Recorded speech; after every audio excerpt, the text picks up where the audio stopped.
Constellation, Last Stand Media's conversational podcast, is brought to you by you. If you want to learn how to support our podcast network, head to patreon.com/laststandmedia.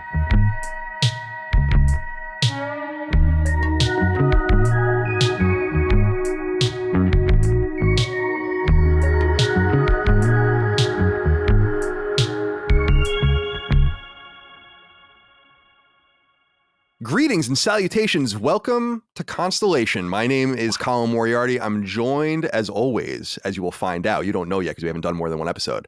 But by my brother, Dagan Moriarty. Dagan, let me kick it over to you real quick. How are you doing today, my friend? Yo, how are you? The maiden voyage. What could go wrong? Choo-choo. It's the wrong noise, right? I don't know what noise is a I like voyage. sail? Voyage, yeah. And you think a train. That's really odd. Yeah, it was weird. It's like, do you know that I think it was Kim Il-sung, the founder of North Korea, was afraid to fly. So when he would go to Moscow, he would take a train all the way from Pyongyang to Moscow, which is that's insane. That's I'm glad we got Kim Il-sung in within the first minute of the first episode. So I know. Shout out to Kim Il-sung. First shout on Constellation. An RIP.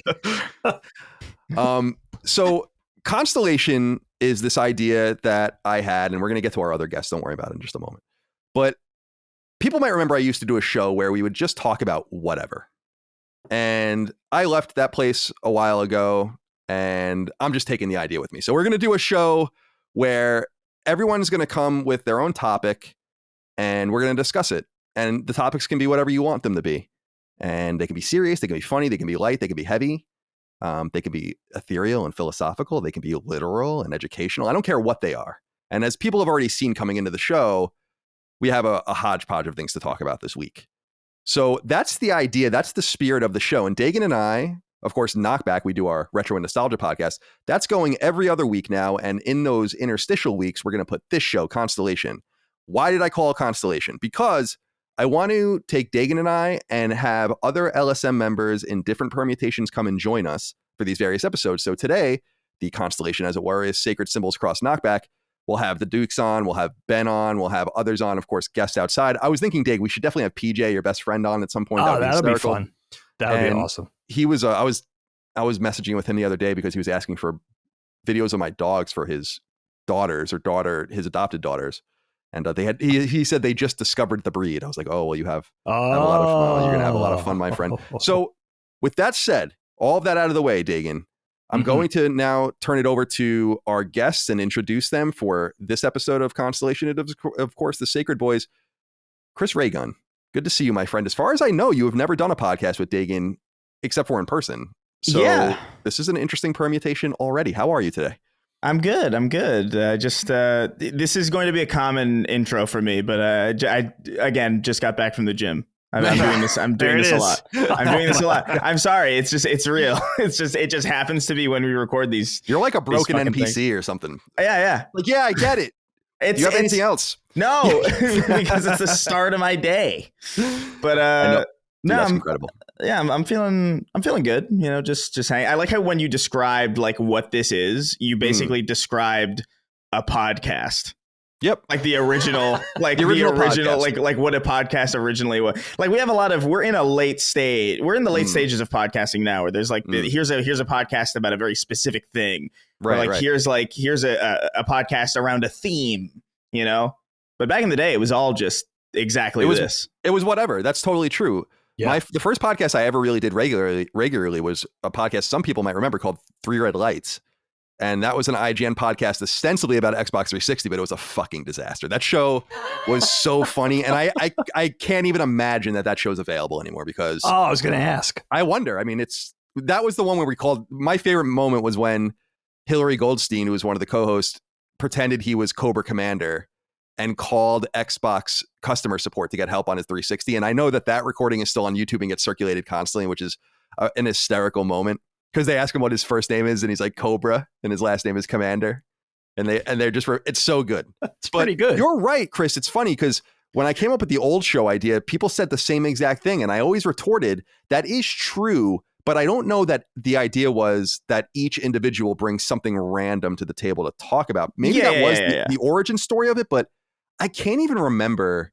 I don't think when I discovered or listened to them. Yeah, I don't think it was like a written rule. I think it was just kind of like, oh, we're going to be on a podcast. I should have something to talk about. And then just sort of people would just sort of, just bounce off of each other in that way. I mean, that's kind of what the Snark Tank is. I mean, that's more current events. And we sort of bounce off of each other's opinions on those things. But yeah, it's going to be a different flavor. You're right. Yeah, it is. It's going to be fun. And I know people are eager to hear more about non-game stuff from us. Dagan and I especially go off the deep end on Knockback when we just don't talk about anything sometimes for a really long period of time. But we actually do that for probably an hour or so on Sacred Symbols. In my mind, I had this idea that we would slowly tamp that stuff down, but I actually don't think that's going to happen. What I actually think is going to happen is now this show will exist in addition to all of the other nonsense, and we're probably not going to be talking about it very much. It's going to be fun. I'm really excited about it. Dustin Furman, we haven't heard from you in a while at all, actually. How are you today? I helped you shout out Kim Il-sung or whatever. Oh, you did. That's right. I'm sure. That's right. But here's the thing, Colin. Maybe there's a little hope that maybe you just introduced me before Chris. And it's no disrespect against Chris, but he always gets introduced first on Sacred Symbols, and he deserves it. Right. He's earned that right. But this is a new playing field right now. Maybe a bit of a shakeup. That's completely fine. It's all right.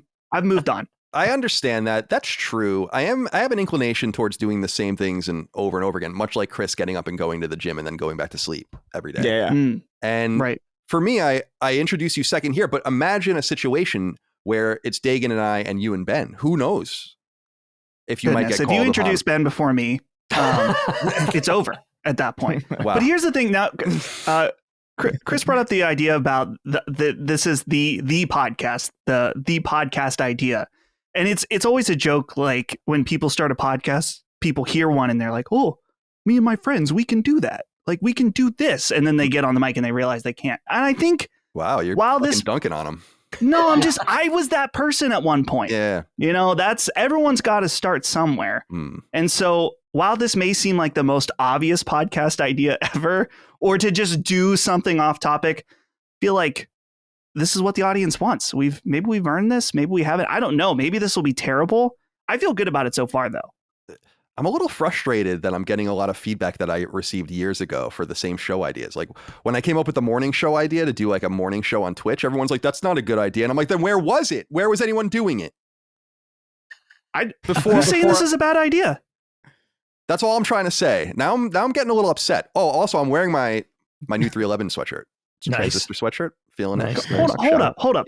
Yeah. What are you upset about? George is getting upset. I'm really not upset at all. I don't get upset anymore. The Alexa Pro has kicked that right out of me. Believe me. Good. I'm just totally even. Don't worry about me. Fucking bubbling rage underneath. Good now, Lord. The topics we want to go over this week, I'm excited about. But Dustin, I think your topic is most appropriate to begin with. And so we will start with you. Please introduce it. And what shall we discuss on your behalf this week? So if you're listening to this at the time of release, it is January 2nd, of course, the day after New Year's Day. And of course, what's fresh on everybody's mind, and maybe this is too obvious, but I feel like there's a lot of different ways that we can break this down, is New Year's resolutions.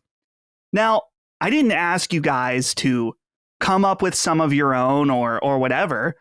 I'm just curious about what you guys think about this process, because I find, especially as I get older, that it is very divisive how people feel about it. Some people get enraged at the very idea of trying to come up with them. And for me personally, I feel like that's a bit of a defeatist attitude, because I used to feel that way, because you make these lofty goals and you never meet them. I think that's kind of the thing that happens for a lot of people. You make these goals at the beginning of the year, you don't stick with them, and then the next year comes around and you're like, wow, I'm a fucking idiot. I couldn't do even the simplest goal.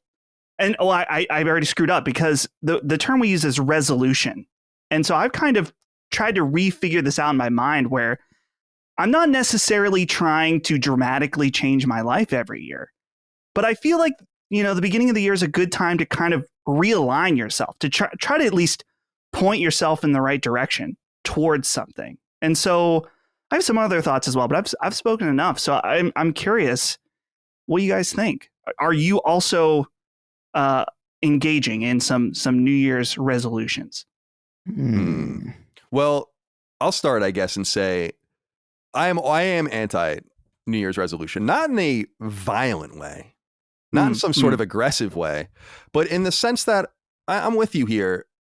I don't feel like it really does anything for me. It doesn't fit within the parameters of my life because I'm pretty focused anyway and pretty OCD about things.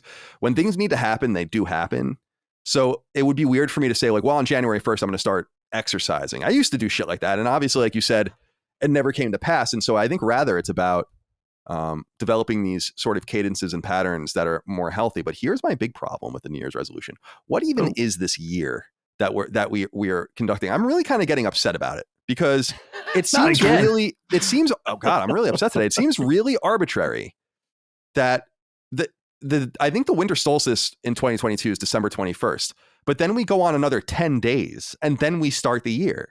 It's like, it's just this arbitrary ping ponging around and as we go around our orbit around the sun. And I'm just like, well, what about that is so important that we need to identify that as something that we need to do better the next time around? Just seems a little bit arbitrary and capricious to me.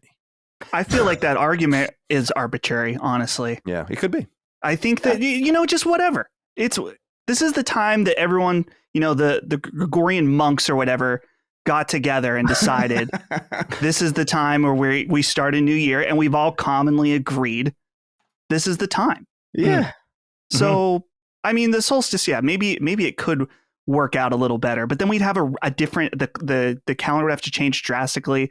Anyway, that's not the point. But dude, I mean, when the Julian calendar turned into the Gregorian calendar, because the Julian calendar was, if anyone doesn't know about this, it was fucking so wrong that they would literally just have like weeks of time that didn't exist, basically, where they're like, we have to just go.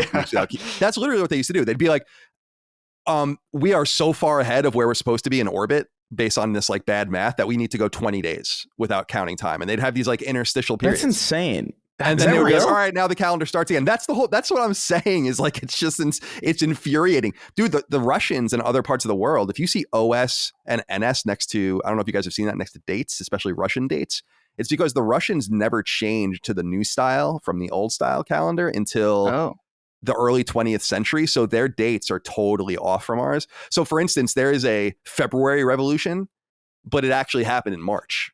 If you count the calendar. So like when the Bolsheviks started taking power, that actually happened in February in the Soviet Union and March everywhere else in the world. And that's the whole point I was trying to make about how much I hate it. Dagan, it seems like you have something you want to say. Oh, no. I mean, you know what? I wasn't even thinking about New Year's resolutions this year until Dustin gave us his topic. And then, of course, it got the wheels turning, got the gears cranking a little bit. Dustin, I have to say, to start with, I like your positivity because, first of all, this is how it's going to be. This is going to be the dynamic. I'm going to be the old man, so I'm just going to jump right into the old man role on the podcast. When I was your age, you're going to hear that a lot on this podcast. Dustin, when I was your age, I was really cynical about New Year's resolutions. I remember that very specifically. But as I've gotten older, the big thaw, I've definitely warmed up to the idea. And I mean, I understand the seeming arbitrary nature of things, right? Like you could say, all right, well, why can't I turn over a new leaf or commit to a new thing on May 17th? And then I'll just go to May 17th the following year, and then we could celebrate the anniversary of this success or whatever.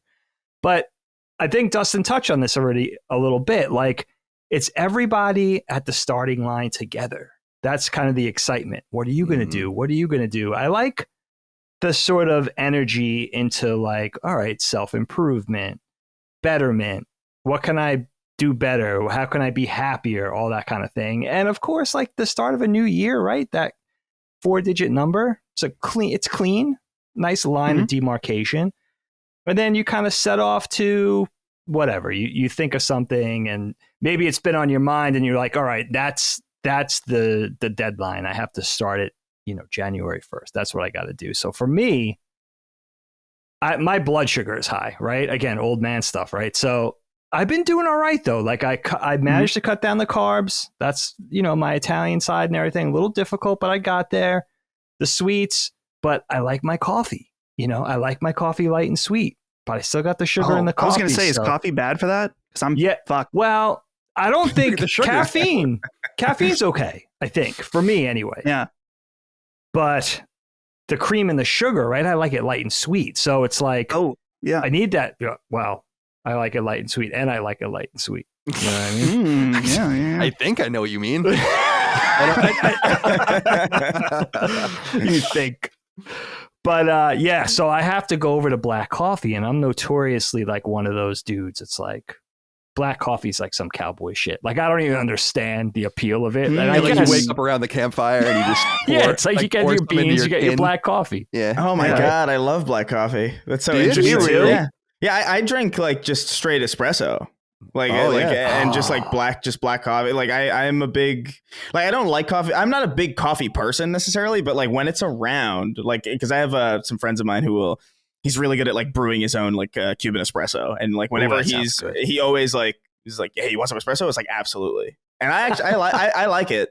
Caffeine itself doesn't do much for me anymore, or I'm actually not sure if it ever did, to be honest, but I still like coffee, especially black coffee. I don't know. I've never gotten into like the milk and the sugar and all that. I don't know.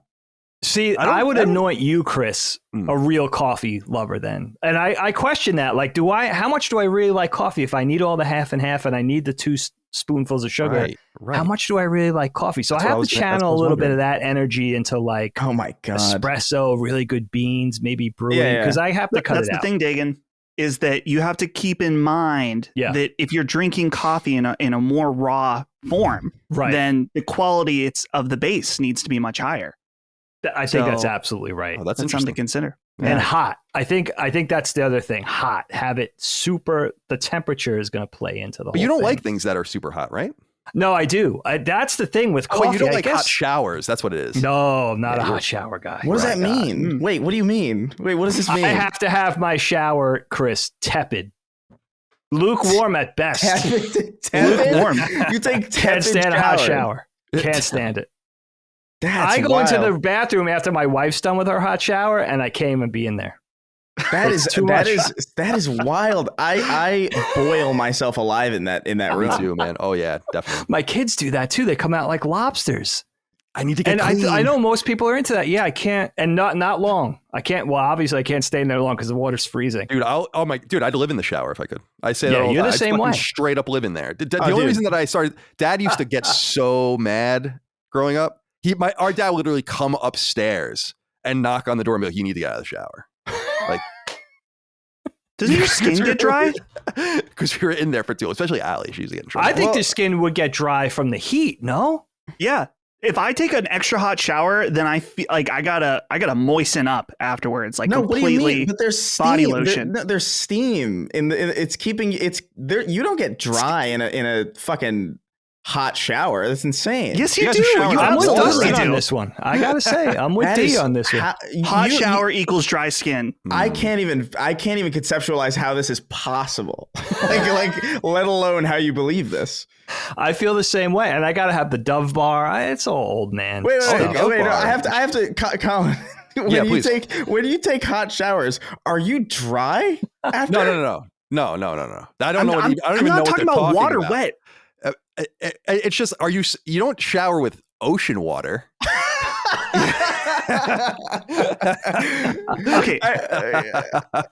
I know. Dustin, I know what you mean, Dustin. I know you're not talking about like, oh, literally, obviously, you're taking a shower, you're wet, you're not dry. What I mean is like your skin doesn't get any more dry just because you've taken a hot shower. Like it absolutely does. Listen, if you search hot shower, dry skin, every single one. Hot showers are bad for your skin. Hot showers can dry out your skin. 7 ways hot showers damage your skin and hair. Dry skin after a shower. It's like a list. But do you moisturize? If I take a hot shower, yes. No, but do you moisturize in general? Is that like a thing? In the winter, yes. Oh, yeah, you gotta moisturize, dude. In the winter, 100%. You got to do moisturize. So wait, all three of you guys moisturize? Oh, I moisturize all the time. But you're so much younger than me, and I don't moisturize. I'm like, my body's like a slip and slide, dude. Maybe that's what I'm doing wrong. Well, no, the thing is, it's like, I don't know, man. I just, it's a routine for me. Like I need the lotion, and I need that. Like I gotta moisturize. I don't know what it is. I think my parents, my mom specifically hammered that into me. It's like it's gonna be good for your skin. Trust me. I'm like, all right, I guess. It's the hot showers. Right? It's the hot shower. If you take tepid showers, that's why I don't have to moisturize. Yeah, I guess that is true. But here's the thing. I guess what's bad is that sometimes I roll a joint and I go in the shower and I'm in there for like 45 minutes. Wait a second. Oh, forget it, dude. I'm in there for. I have absolutely taken like 2-hour showers. Oh, before. yeah. Like when I was in college or lived in apartments where water was like in LA where you didn't pay for water, I'm like, I'm fucking staying in the shower all day, baby. Or when I'm in a hotel, I don't give a shit. You know? Oh, yeah. You leave that running when you're not even in it. Oh, just yeah. because. I would do that where if I needed my clothes were wrinkled, I would just run the shower really hot and then put my clothes in there. Oh, no, I would do that too because it's the steam would get rid of the wrinkles. Right, exactly. Yeah, that works. That really is an works. incredible waste of Colorado River's precious resources. Yes. Listen, man. I did it nonetheless. You can't waste water. It always comes back. You can't. Yes. And what did they say? Nothing can be created nor destroyed, right? Yeah, you can't. Yeah, I resent this notion that you could waste water at all. If we're wasting so much water, how are the sea levels rising, huh? Riddle me this. Where's all that water that we're supposedly wasting going? I feel that. It's true. We should start desalinating some of it to get it out of the ocean, but that's too I have smart. long said that we should just boil the ocean a little bit. Oh, you and I share an absolute hatred of the ocean. Not in that. We talk about it on Sacred Symbols quite often, like where if there was a total like complete destruction, a genocide in the ocean of all the ocean's creatures, I'd be like, that's fine. Oh my goodness. Yeah, don't eat it. Yeah, we don't need them. They're fine. We don't need. What do you need that for? There's a little fish. It's so deep into the water, it doesn't even have eyes. Get out of here. What's going on here? We don't need you as biomass. I just don't like. I can't remember. I was watching like some documentary or something, but it was like about like how this creature developed eyes very similar to ours, despite the fact that their evolutionary, like our evolutionary common ancestor is like way before that. And ever since then, I've just had a resentment towards like all those. I don't like, what gives you the right to do that? to have your human cones and oh my god, or those that. Colin will do this horrible thing where like the only time we really interact outside of Sacred Symbols is he'll send me a photo of like a fish with human lips or something, and it's just dude, the goldfish from a few weeks ago. Yeah. The giant ass goldfish. That's a tradition going back years. That for me and Chris though, Chris and I only communicate via text when we need something or something's going wrong, and otherwise it's only when I find the most eldritch shit. Specifically from the ocean, and I'm like, this is real here. Or when I sent you the bird that looked like it was a human sized bird, that was also disturbing. The bird that was fucking 5'6". Yeah, that was really Big Bird. Big Bird, yeah. Dude, Yeah, I saw much. Big Bird. Speaking of Big Bird, did you guys see the footage the other day of like a Sesame Street performance for Christmas where Big Bird fell off the stage? I got to find this video for you, dude. It's so funny. No. When someone else talks in a minute, I'll find it and put it in the chat. But Chris, we haven't heard from you yet about the New Year's resolutions. Where do you stand on this topic of New Year's resolutions? I stand resolute in my commitment to absolute, unwavering unchange. Yeah. That is where I no, I don't know, like I think it's fine. I think it's cool. I like Dagan's idea of like the idea of like we're all starting from the same spot. It's almost like a race. It's like, what can you do? Like, all right, we're starting from the starting line. It's a new year. We're going to be writing dates wrong for like the next couple weeks. It's an interesting time. I don't know. I like New Year's a lot. Like, it's a big tradition in our family. Like, we always kind of, like, my whole family just basically comes to my parents' house and we cook a bunch of I don't know, like pretty much whatever anybody wants to bring, they make, like spicy mac and cheese, empanadas, chicharron, and like all this stuff, like Spanish, American, whatever. Like some of our and some of our cousins will come over. We'll play video games. We'll play music in the basement or something. It's just like a big party, and then we'll ring out the year. We'll drink. It's fun. But New Year's resolutions were never like I don't know, like it was a thing that I learned in school. And I remember coming home and my parents were like, I told my parents, like, what's a New Year's resolution? And they're like, it doesn't matter. It was just like, it's just this idea. It's like, yeah, if I feel like I need some serious self-improvement, I'm just going to start that day. Like, I don't need to. In some ways, I feel like there's this weird cushion that New Year's gives you that you really shouldn't have, because it's like, oh, I got to get better, and I got to like, let's say I recognize a huge problem in my life and I want to retool the way I think, or or maybe I want to address something that's been causing me like an intense amount of anxiety or stress over several years, and I want to fix it. I'll put that off until January, and then you just arbitrarily live in this quiet suffering until then. And then you do it, and then you inevitably fail. And then you're like, man, it's like March or something, and you've already slipped off. And it's like, well, I'll start again in January. Right. Because I got that New Year's resolution coming up, and it's like, no, if you recognize something, then it's best to just do it. And I don't like the cushion that it gives you. I don't think it's conducive to the actual purpose of a New Year's resolution. Like, I mean, I've talked about it on Twitter, not very extensively, but I'm starting ADHD medication tomorrow, and that was just that took a long time for me to get to that point where I was just like, okay, I should probably do something about this, because it's at a certain point, it just gets like noticeably destructive or like noticeably impeding like the things I want to do. And it's getting in my way too much now to kind of like push aside. So it's like, all right, I'm going to address it. And I'm going to do that now. I'm not going to, man, it's almost January. No point. Yeah. Well said.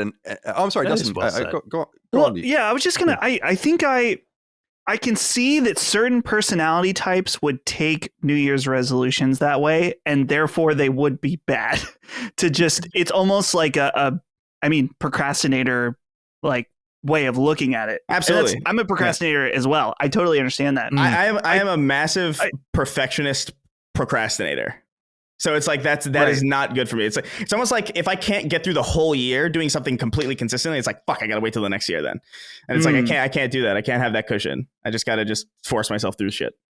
For me, it almost feels like, or at least the way I'm trying to look at it, because I've had the defeatist attitude, is that if life moves so fast, especially the older you get, that's what everyone says, the older you get, the faster time goes. And it's really, really easy to not stop for a moment and take time to reflect.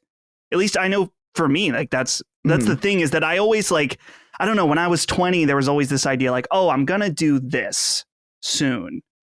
And then now it's 10 years later and it's like, oh, I actually didn't do that. And I have no plans to do that.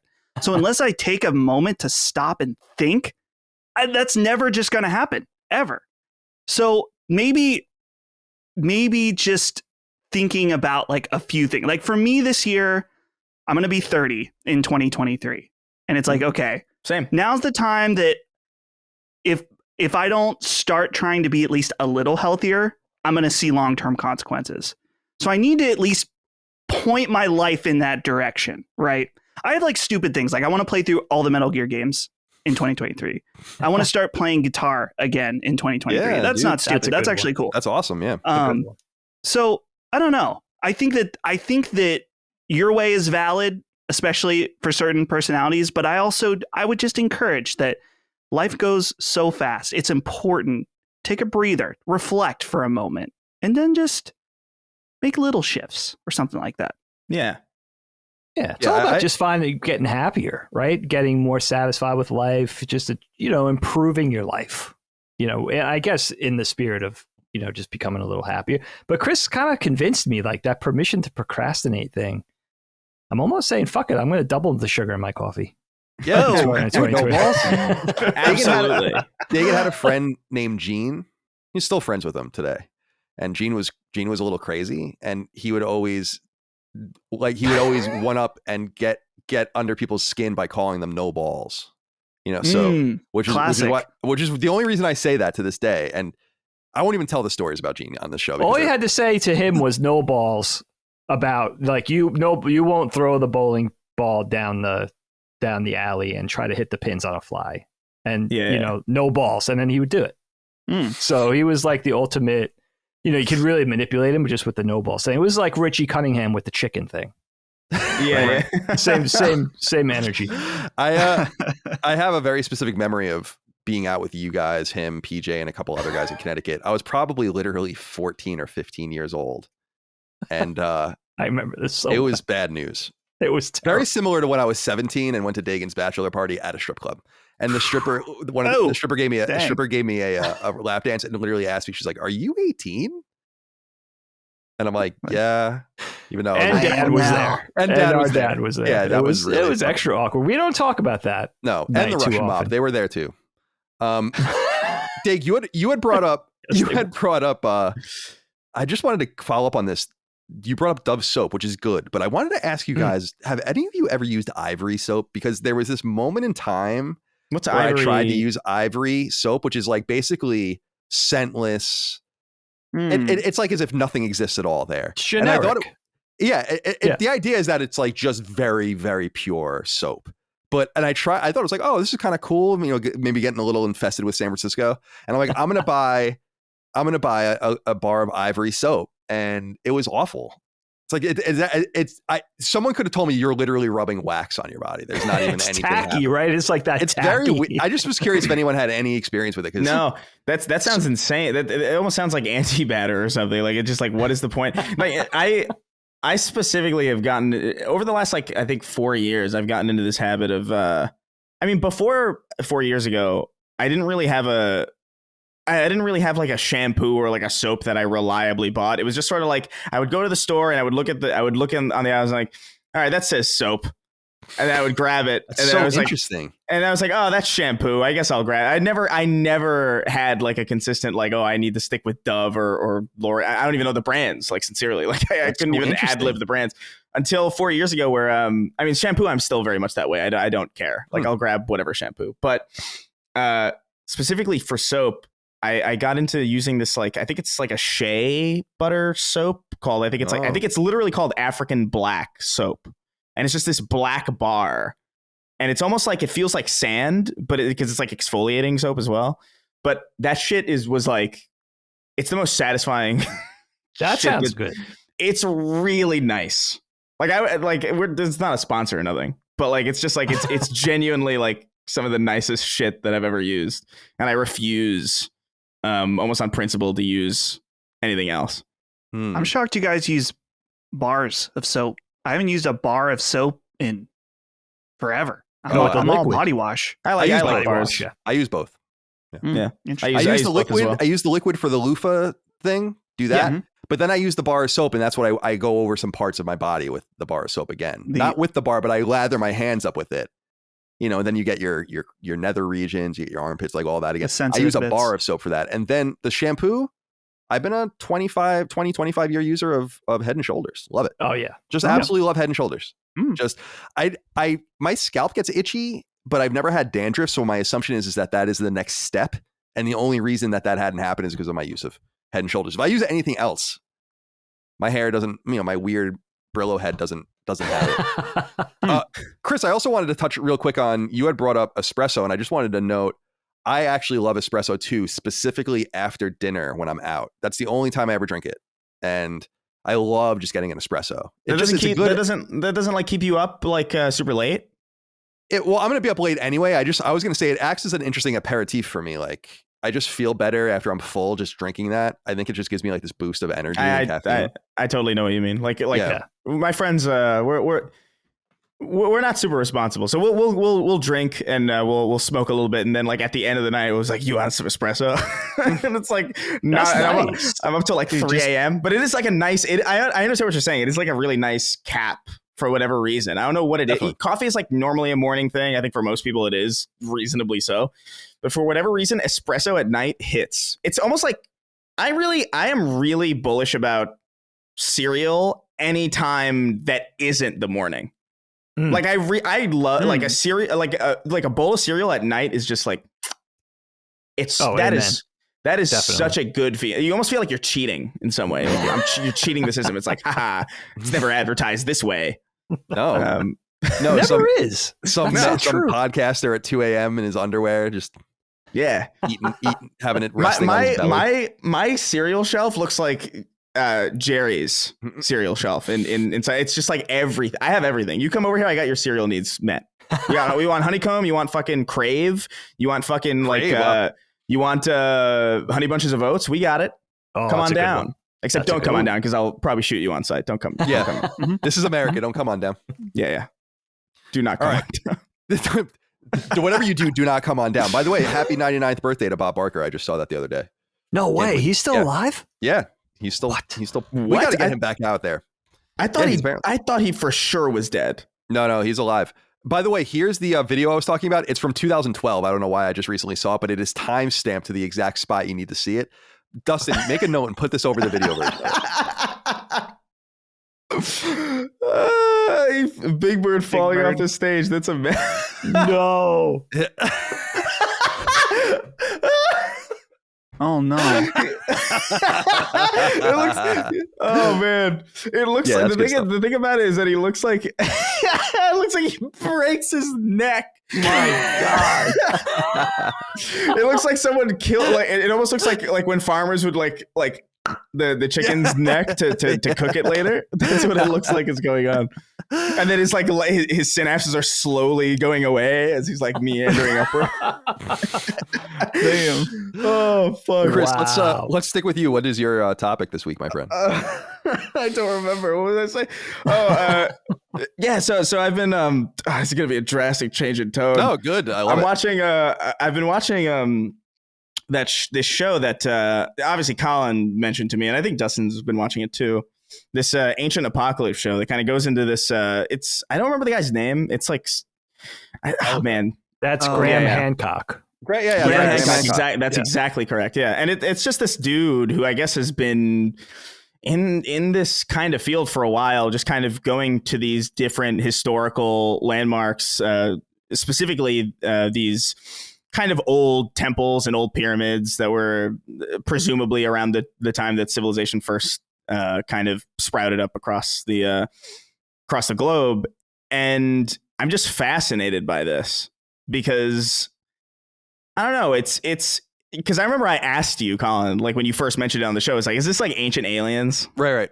Yeah, is this like some like fucking like, oh, an alien came down and fucking made the pyramid for him? And you insisted like, no, it's not what it is. And I have to admit, like when I first started, I was like, there's no way this is not what this is. Like, I mean, what is going on? And then you watch more of it and you start to feel crazy because it makes a ton of sense to me. And that bothers me. I didn't like the feeling of like, oh man, now I'm a lunatic because I'm vaguely convinced of like a lot of this weird shit where he does this like really interesting stuff where he takes like sonar equipment and he beams, like he uses like sonar kind of radar technology. And it's like, there's chambers like really, really deep under these really, really old hunter gatherer pyramids that don't make any sense. And the thesis that I think the thesis that he's ultimately building to, I actually haven't finished it yet.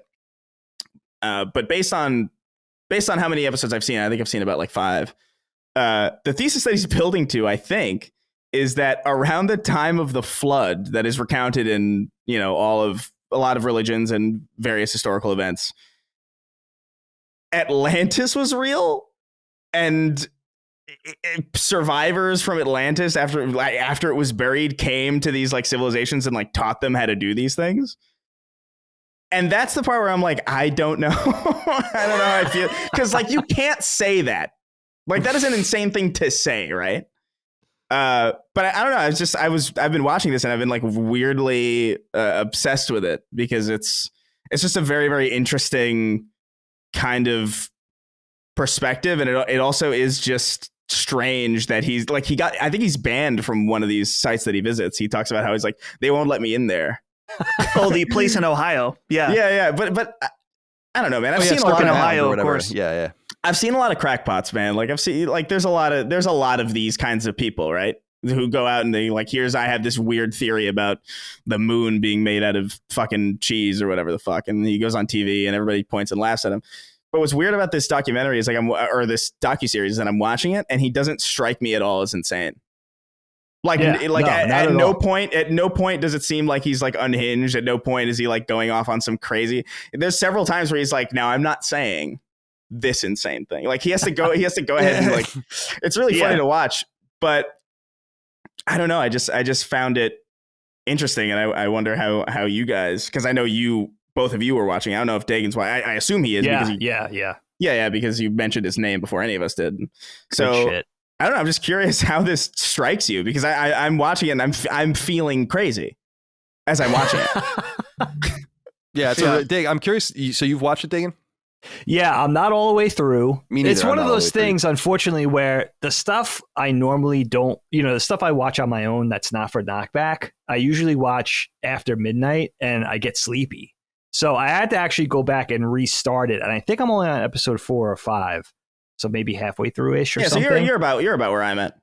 Super fascinating. I mean, he was popping up, this Hancock guy was popping up all over social media. And I noticed he was on Rogan. I think he did Mike Tyson's podcast recently. I think he was on Lex's podcast. So I was like, what is going on here? And then put 2 and 2 together, found the Netflix series. And it is some fascinating shit because the whole conceit is whatever it is, about 13,000 years ago when there was this global apocalypse, this, global event, this catastrophe. It didn't, at that point, science and archaeology pointed to the fact of like, that whatever humans existed on Earth at that point were like very primitive hunter-gatherer types. Yeah. But the whole conceit of this guy's theory is that there was a really advanced civilization here that got completely wiped off the face of the planet. Yeah. And to be clear, it's like, because when I heard that, I was like, what are you talking about? Like these guys had like iPhones and shit. It's not like that. It's just like they were able to build like functioning, like pyramids and shit, like crazy shit. Sites. Yeah, like megalithic buildings that like it would be impossible for hunter gatherers to build. And he even notes like, we all assume that like all of humankind at this point was in the hunter gatherer stage, but I mean, even in today, like we have these, we have New York City living alongside these really, really primitive tribes at the same time, and they're at very, very different stages. I thought that was interesting. I thought specifically that map of South America stretching all the way to Antarctica and like being submerged by sea level. I thought that was fucking fascinating. Like, because that's apparently crazy. Yeah, the map, like that was like apparently written or drawn up like way before Antarctica was discovered, and it's so fucking interesting, and it does. I don't know. I've always been kind of like a person who's like, yeah, I don't know, like maybe there's fucking that seems really, really believable to me. Like, because even I mean, just the idea of like I mean, it's explored in a lot of media, but nature overtaking man-made constructs is a pretty common trope in fiction. But I think even I remember, was there a show called like Life After Humans or something? I think I remember watching. There was. It was based on a book. Yeah, and it was just this kind of like basically like a CG rendering show where they just sort of like rendered the world on like almost like a time lapse of like how long things would last without maintenance before they would crumble and kind of become like rubble. And it was like really, really interesting. And I don't know. It's just I hate. In some ways, I hate it because it's like now I'm a lunatic because I'm not going to be able to talk about. No, he presents like really convincing angles. The other angle that's really fascinating about the whole series, and this guy in particular, is he's a journalist. He's not an archaeologist. He's not a scientist. He's a writer. And it's the infighting with the scientific and archaeological community that's fascinating because these guys, these scientists supposedly present these obstacles and are so obstinate about like, no, we're right. Like when this ice age happened, the second ice age, it was hunter-gatherers, it was cavemen. You're completely wrong. And they kind of stonewall this dude and seem very closed off to the possibility of things that just from layman's perspective seem very likely. Like, that's why can't they entertain these things? That's what bothers me too, is like, because throughout the entire thing, he's basically being like, I just want us to like see. Like, I wish we could go down there and like and dig, but nobody wants to do it, and it's frustrating. And I'm kind of the same way. Like, it's like, what's the harm in figuring that out? Like, there's chambers buried like 100 fucking feet below like one of the oldest man-made structures ever, and we don't know what's in it. That's insane. Yeah, they think it's a time capsule. Excavate that shit. I want to see. I want to see a prehistoric Game Boy. Yeah. He's not worried about being wrong. He's saying is exactly what Chris is saying. Right, he's just saying, can we just find out if I'm wrong? I'm wrong, but let's falsify it. Let's explore. Right. Totally. Yeah. And but these guys, they have their, professorships and their reputations and their grants and everything. I guess there's so much to it. Like they don't want to, these guys don't want to look wrong. But that would be so amazing. I don't know. Like to me, like I don't understand it, because like that to me would be, imagine being that person to discover that shit. Like, why would you not want to be? It's incredible. Like, why would you not want to be at the forefront of that if that's possible? Like, maybe it's a waste of time. Maybe it's like a completely, but it's there. Like, it's not. They're not like fake chambers under there. It's like it's sonar. Like it's fault. It's provable. You can go and do that. Sure. And so it's just, I don't know, man. I'm watching it and I'm kind of frustrated because I'm like, yeah, why are people so fucking like, what's the thing? If they can carbon date this thing back, yeah. What's the pyramid, hold up here? What?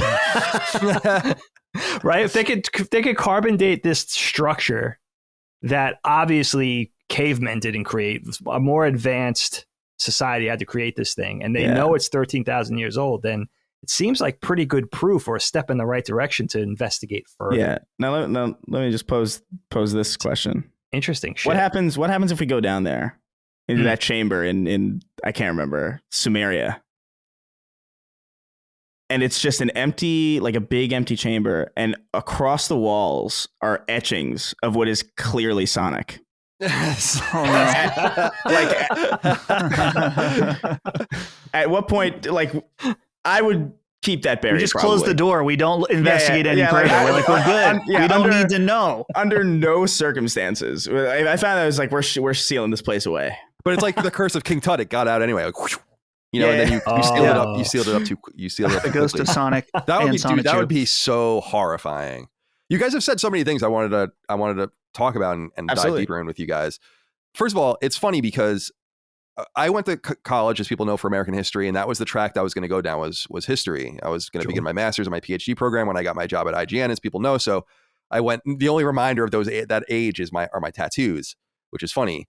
And our Dagan and my mother has an anthropology degree, and me and Mom used to argue all the time about how much I hate anthropology and archaeology and their relationship with each other, because of these. Anthropology could be more of the study of contemporary society as well, but generally speaking, when you're studying things like cavemen anthropologically, or you're studying these old sites, you really never know anything about them. And you just guess and garner this information. And because it's unknowable, it's like I was saying on the God of War spoiler cast that I don't hate it, but I don't know anything about mythology because I feel like it's ancient fan fiction, where I'm like, why do I even need to know any of this? It's not real. But what's interesting about these Graham Hancock stories and the sites that they bring forth is this is undeniable proof that something's fucked up. And you're right, Chris. I was watching it, and it's like I was watching a Jets game. Mike always makes fun of me where I get like 1 inch away from the screen when I'm watching the Jets. I don't even realize it. Sometimes I stand like a coach, when they have their hands on their legs, and I'm like waiting for the play. I'm fucking psychotic. And I was really engaging with Ancient Apocalypse like that. And I was like, I feel like I'm pretty well educated and up on things, and I kind of know what I feel like is the archaeological tract of history post Ice Age in big forms. I'm like, I didn't know anything about this. What is this? And then I just started diving into it, and it's like, as you said, Chris, this is insanity. Because it's obviously real. I mean, that was the thing that I was when they got to, and I brought up the name of it because I wanted to make sure I got it right. When they got to the Bimini Road in the Caribbean. I was like, what is going on here? Why isn't anyone natural? Yeah, and these guys are like, oh no, that's natural. I'm like, guys, it's a fucking straight line. It's a straight line. And one of the things that he really plays with that I think is so fascinating, that I must say I ignorantly never really considered from a geological and historical perspective, is that the Ice Age, obviously, and the melting of the ice of the glaciers, we all know created differences in sea level. But it seems as if archaeologists never took that into account. And so they haven't even been looking. And like where the actual real coastlines would have been, where people would have been in great numbers, probably more than anywhere in the interior, because they're going to be closest to the ocean and to all these resources that they need. So when I saw that Bimini Road, which I think is in episode 4, I was like, this is outrageous. Like, this is because the suggestion, and I wanted to touch on this. He really touches on this idea of why is flood mythology a thing that everyone shares? Isn't that weird? I mean, I remember taking Bible classes in college about the history of the Bible, who wrote the Bible, all these really fascinating things. And that was something that was shared. Why do all of these unrelated, in quotes, societies that seem to have nothing going on between them all talk about a mythical flood? why would they say that? That's just strange. Yeah. And it is a little extraordinary, but his idea is basically saying like, no, there was some sort of perhaps super society that went around and were godlike to these people. And it's like, yeah, as you said, Chris, they're not flying around in fucking spaceships and shit like that. It's basically what they were basically saying was they had an advanced understanding of mathematics. Mm-hmm. And you know what was really cool, Chris, and you brought it up, was like the sites over sites over sites. The commonality he finds with all of that is that the ancients understood that the stars were moving in the sky slowly, and to be sure that they were always focusing on the right stars, which I think was Sirius and a few others in the sky, they would constantly just make new sites. And if you go back historically to where the stars were, they all line up. Yeah, it's yeah. Like, dude, what? That's like that snake. That's insane. It's that snake in Ohio does the same thing, right? Where it's like, well, that's part of the thesis at the end, and I won't spoil it for you guys, but it's like, oh, so all of these archaeological sites all have to do with astrology, and they all point to the sky being a certain way at a certain time.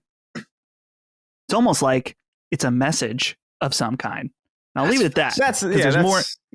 Yeah, but I will say that the thing about the show that, ironically, the most believable aspect of the show to me is the reoccurring theme, and Dagan brought this up, of information suppression. That the powers that be don't want anything that could challenge the things that they've built their entire reputations on to be challenged. That makes that's why he could be saying insane shit. And if the fact that is kind of the core, it makes me want to believe it more. And I do think that actually things he says make a lot of sense. But it's like, yeah, it's one of those things that let's just say that the thesis of this show is true, that there was an ancient civilization much more advanced beyond the Ice Age. Everything changes for archaeology. Everything changes. Yeah. And that is extremely, I mean, in the eyes of the established view of archaeology, extremely dangerous. So yeah, that it makes a lot of sense to me that would be the case, and it sucks. But I mean, we see this with all kinds of things in life, that the ones that are currently controlling the narrative want to continue to control it.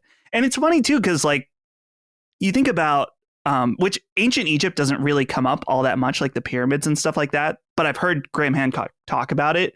It's like, okay, there's the particular type of stone that's on the inner part of the pyramid they can trace was mined 80 miles away. Wow. How the fuck did they get this stone from 80 miles away and then completely perfectly build these pyramids that are not only built with a level of precision that is unheard of, but also align it to the stars? Like, it's stuff like this that it's like, yeah, dude, there had to have been something else going on. I couldn't align anything to the stars if you asked me to do it right now. Right.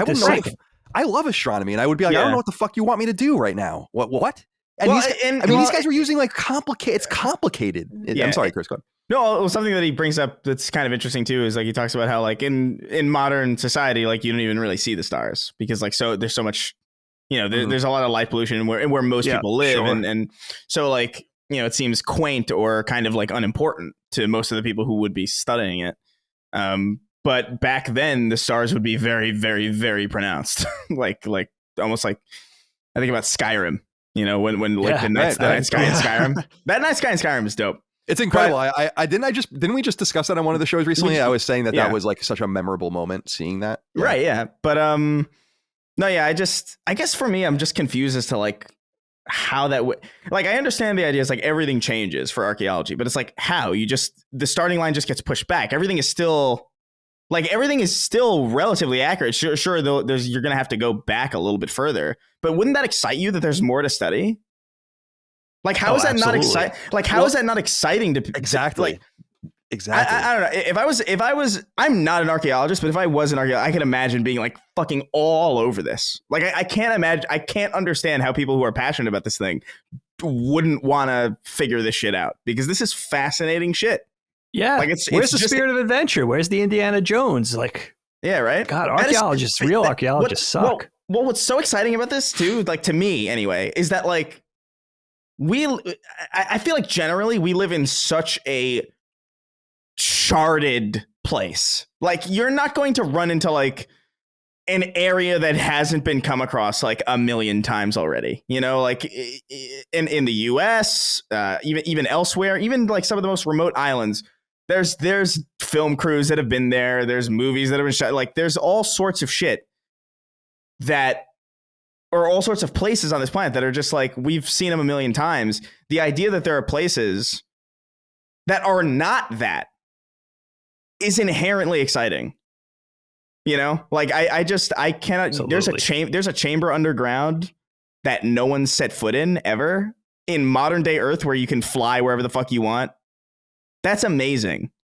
And I would be screaming to be like one of the first people there. Yeah, Crack that bitch open. And I have no fucking remote interest in any of this shit, generally speaking. You know, so I don't know.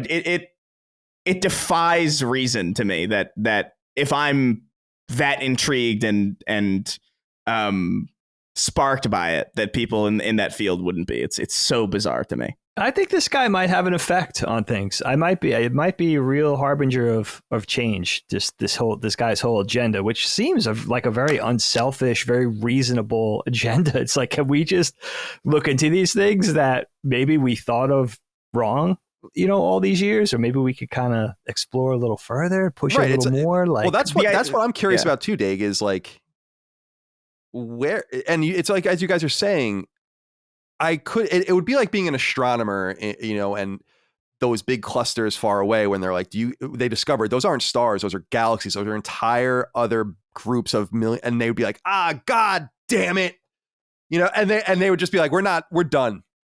You know, and it's like, what are you saying? There's just all these possibilities now. And you're right, Chris, specifically that chamber underneath that place, I think in Indonesia or whatever it is. Yeah. Where they had like site upon site upon site. I'm like, that should be, I would say that's urgent. Oh, it's fascinating. Like, in some way, there might be evidence of a civilization we do not understand. And I just don't, we were talking about Atlantis and how unusual that is, but I'm starting to believe that there is something to this where, and I know it's kind of crazy, but to say, yeah, not a city of underwater like dolphin people, by the way. Right, exactly. A city, like, you can imagine a city that was on the coast that simply got cataclysmically destroyed, and who knows? But above that, and I just, because it's what you were saying about the stone masonry and all of that, where, and I think you were saying that, Dustin, where it's like, this requires incredible knowledge, and it's not to say it came from the stars or anything like that, but that these people figured this shit out and then it was lost. Yeah. And that's fascinating stuff, because I've always been fascinated, and again, archaeology and anthropology, but like Cro-Magnon and Neanderthal man, it was their combination together. We have a little bit of Neanderthal in us. And it's like they existed alongside each other, and Cro-Magnon obviously overtook them. But there is this reality in which in which Neanderthals basically stayed exactly the same for 200,000 years. Like, that's insanity. And where like nothing, they didn't discover anything, no new technology, just generation after generation after generation. And then this Cro-Magnon species of humans with a greater capacity for thinking and intelligence comes along, and some crazy shit happens. And you see the earliest signs of them with just cave paintings and all of this. But who's to say they didn't discover and didn't understand really incredible things and didn't have technologies? Like, how did they move those things? With the wheel, dude. You know, how did they do it with pulleys and all of this crazy shit? How did they lift those things up with incredible ancient machines made, no doubt, of wood? Yeah. And rope. It's incredible. Like, why wouldn't, and how this stuff is long ancient, like gone forever. So how is it not peculiar to these people, these academics, to say they're all focused on the same stars, and they all have this flood mythology? It's just too weird. It doesn't make any sense, dude. Like, this came from somewhere, and I agree, the embrace in that would be awesome. And shout out to Netflix for giving Grant Hancock legitimacy. I know a lot of people have a problem with that, but they did this, and I think they deserve a lot of credit for that. And shout out to him for sticking with it. I've known his name. I couldn't remember it earlier, but I've known him being bandied around for years because he's been looked at as a total pseudo maybe it is just this character assassination. Look how wrong people were about COVID, about the origins of COVID, where it came from, how it affects you, how you can get rid of it. Like, they were wrong about everything. It sucks. I don't think that there was any malice behind it. It's just that they were wrong. Yeah. And so if they're wrong about these things material right before our fucking eyes, you can imagine that there's this ancient history of perplexing and again, back to the frustration, completely unknowable things we're never really going to know. And that I can imagine would drive me mad if I was an academic. Yeah, it seems like a rough situation. I don't know, man. It's endlessly fascinating to me, and I'm not particularly like I'm not an archaeology person per se, but this is just fascinating shit. And like to your point, where it's like, yeah, I mean, in however many 100 years it would take for New York to be underwater, New York would certainly be an Atlantis of some kind. Like imagine like in however many 100 years, like everything gets fucked again, and then you're like, society develops like enough shit where they get like a little submarine and they go down and they see the fucking tip of the Empire State Building. It's fucking insane. Like I said, but that seems plausible. It doesn't even seem impossible. Planet of the Apes shit, man. It is some Planet of the Apes shit, but it's like, right? I don't know, man. That stuff's really fucking. It's all really endlessly fascinating to me, and I still haven't finished the show yet. But I Dustin, did they end it now? Does this end after the season, or did they cliffhanger for a second season now? No, well, I'm sure there is possibility to do more because I'm sure there's tons of other ancient sites, but it's actually really, really nice the way he does it, because he connects every episode up to the end to create this final thesis that he wraps up in the end. That is just, it's excellent how he does it, because there's different like points from other episodes. You're like, oh yeah, I remember how he said this, and I remember this point, cool. And then it comes together. So I would say it's essential to watch all of it for that final episode. Yeah, that's awesome. This was an awesome topic, by the way. Loved it. And I'm so glad that recommendation resonated with you, because you never know. I'm always loath to give recommendations because you just never know. I don't want to be responsible for bad. I'm scarred by the experience of Lost, getting my whole family into Lost. And then having to apologize for that.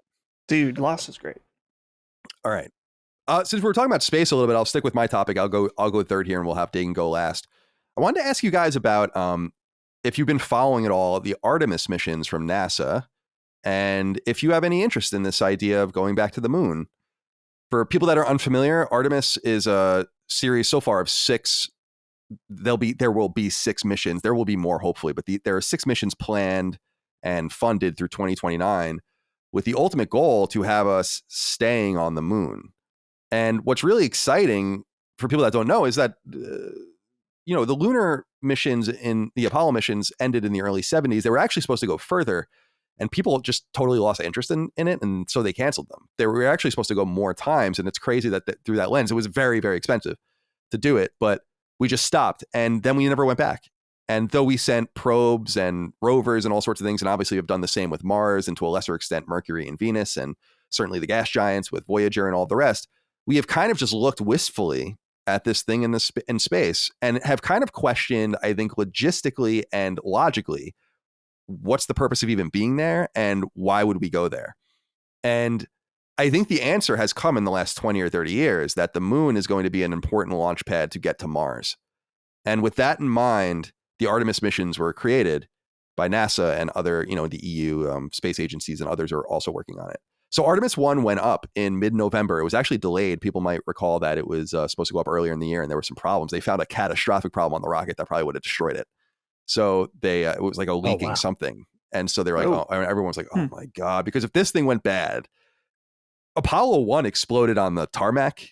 If you've ever read about that, killing Gus Grissom and other people and incinerating them basically alive. So, but they still got that off the ground, pardon the pun. So Artemis I went to the moon, and it was an uncrewed lunar orbit. And you might have seen the pictures being published from this thing. Beautiful pictures, HD pictures. It's so funny looking back at some of the pictures that were sent back from the Apollo missions, like the Garrow-type level shit compared to what we're seeing now.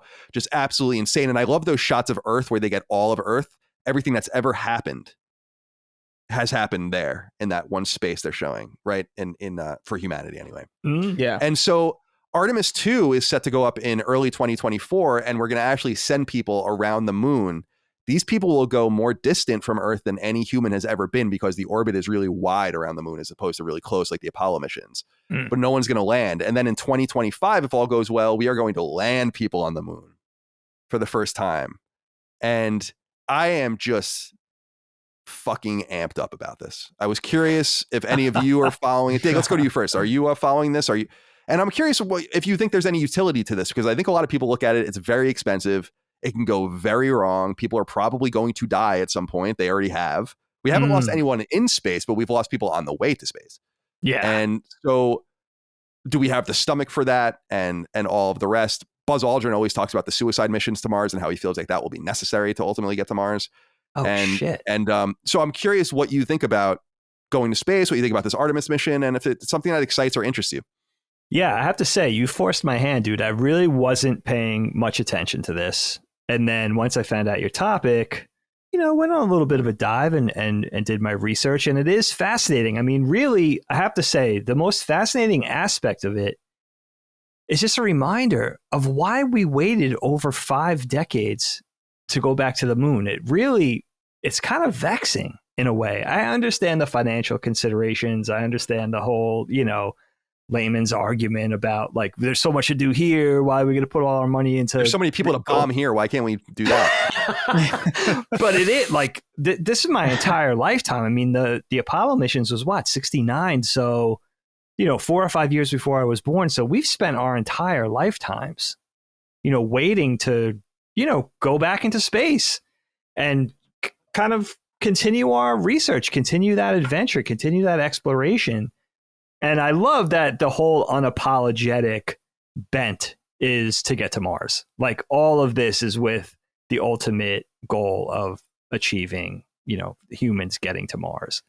And that these are just stepping stones along the way. It's fascinating shit. I think I like your point. I mean, the financial considerations are an easy argument, right? But I do like your point about what else are we willing to sacrifice? It almost does feel frightening in a science fiction like capacity. It's like, now we're talking about not just the almighty dollar, but lives, and not just expending human life insofar as death or risking it all or, some sort of stuntman capacity, but also people dedicating their whole lives, like the Graham Hancock stuff, like people dedicating their whole lives to this one agenda. It's fascinating. It's fascinating shit. It makes me feel little. It makes what I do for a living feel small. And I think ultimately it's just exciting. It's just super exciting. I'm completely on board for this. Seems like they have a really great plan. I like, there's a lot of personalities involved. Of course, it's NASA and all those brilliant guys and gals, but SpaceX is involved, right? They won the bid for the lunar lander and stuff. So there's a lot of interesting stuff at play in this story. It's a big deal. I think, unfortunately, one of the major drivers, I mean, it's fortunate and unfortunate, but one of the major drivers is that we had no competition. The Soviets were clearly not going to get to the moon. I mean, they tried, they did a bunch of different things. They were much more focused on Venus and later Mars and doing their weird probes to these places. And so I think we just lost our drive. Like we won. Because in the history of space, and that's what's so interesting about the Apple TV show For All Mankind, is that in the history of space, the Soviets beat us every single time to every landmark until we got someone on the moon. And that was just a definitive coup de grace, right? Just totally over. And they could never match that. And it was a great win. But I think that we lost our drive for that. And then we started focusing on space stations. So at first it was Skylab and then later the International Space Station. And of course, the reusable space shuttle was a really important part of that until 2 of them fucking exploded. And then and that shut everything down and put everything far behind. I think if you ask the Apollo astronauts in the 70s, when do you think we'll be at Mars? I think a lot of them would have said like probably in the mid to late 80s. Wow. And it just never happened. I think that there was just this idea we would just keep going and going and going and going, and it never happened. And I find it frustrating. I find that we've wasted all this time. And so what I was saying, and I'll get back to the point, was I think the Chinese are the major driver now, because I think people are going to have a fucking meltdown when they see a Chinese astronaut on the moon, which is going to happen. So I think how close are they? They'll do it this decade, I think. Okay. So there is a new race, and And I think there's going to be a logistical fight over the moon, or potentially, because there's going to be better places to land. There's going to be better places with especially water ice. I mean, the people that get to the poles first, this was anticipated in the 50s. Actually, one of the old Colin's Last Stand videos I did was about this secret NASA thing that was going to make a military base on the moon. And they were building it. They were going to build it in the 60s. And they had all this crazy shit. People got to go read about it. They had these anti-personnel mines. They pictured that there were going to be Soviet soldier astronauts like fighting. And there were these mines that would just go in the air and in the low orbit and then just explode and just puncture their suits. No way. And all this crazy shit. You got to go read about it. It's so good. Sounds all this insane. All of this stuff never materialized. And this whole, like, NASA and the Defense Department really did see this fight happening there. And then maybe it's just got punted out a little bit. So I think that, unfortunately, that is the geopolitical driver of us doing this. Chris, let's go to you. Are you interested in this? Have you been following the Artemis project? Are you into space travel and the idea of going to the moon? I am. I think part of me is kind of the mindset of like, there is a lot to figure out in here before we do that again. But at the same time, that is going to be I don't know. I hadn't considered the race aspect of it. The idea of like, oh yeah, like what happens when if another entity gets hold of the moon, and then they basically have this giant rotating satellite with a bird's eye view of fucking everything. That's like really, it's pretty ominous. On the flip side, it would be pretty ominous from everybody else's perspective for us to have it as well. But yeah, I don't know. I didn't even know this was happening. Like, I didn't see it trending. I didn't see news articles about it. No, it really wasn't. Yeah. So, I mean, some of these pictures are crazy. But yeah, I mean, this would be dope if it was. I've always been a sci-fi person, like into space. So if we could land there again, that'd be amazing. What I'm most curious though about is Mars. Because the moon is, you know, we went there a long time ago. We know a lot about it at this point. It's not mysterious. In fact, what's interesting about it is how we're talking about it now. Is we're talking about it as if it's like territory, because it is. But it's like it's not this. Like, we know about water ice, and that kind of thing. Like, we know exactly, like, we know a lot about it. And whereas like Mars is kind of this. That's the next. That's the moon for this generation, I think. Like, Mars is where it's like, that's where the mystery is. That's where, like, what would even happen if a person landed on Mars? Like, I don't think we know that. Like, we can guess based on mass and based on measurements that we're doing on the atmosphere, but that's done from a pretty significant distance. Like, it's you can't really know everything about something until you're there, and that's fascinating to me. But Mars is kind of like we're talking about an island almost, like a really important strategic island. I think that's what's most interesting about the whole conversation to me. They were saying, I was reading, I'm always reading about this shit. The biggest problem in going to Mars, apparently, once we get there, is actually the dust, because there is no liquid anything on the surface, or hasn't been for a long time. So the particulates are really sharp, and they're just going to fuck everything up, apparently, and get into everything. And it's like a different kind of dust and particulate than we have here, because there's no erosive factor there to, I guess, whittle them down or whatever. So that'll be interesting. But, you know, I'm sorry. You know what really bothered me? Like, the other day I was thinking about, because Mars is pretty unanimously depicted in, I mean, it's the red planet. You look at it, it's red. You think like, oh man, how hot must it be there? It's fucking freezing on Mars. Like, yeah. Like stupid. Like, I thought like at least maybe it'd be like like maybe the hottest it would get was like at least a couple hundred degrees. I think the hottest it gets on Mars is like 85.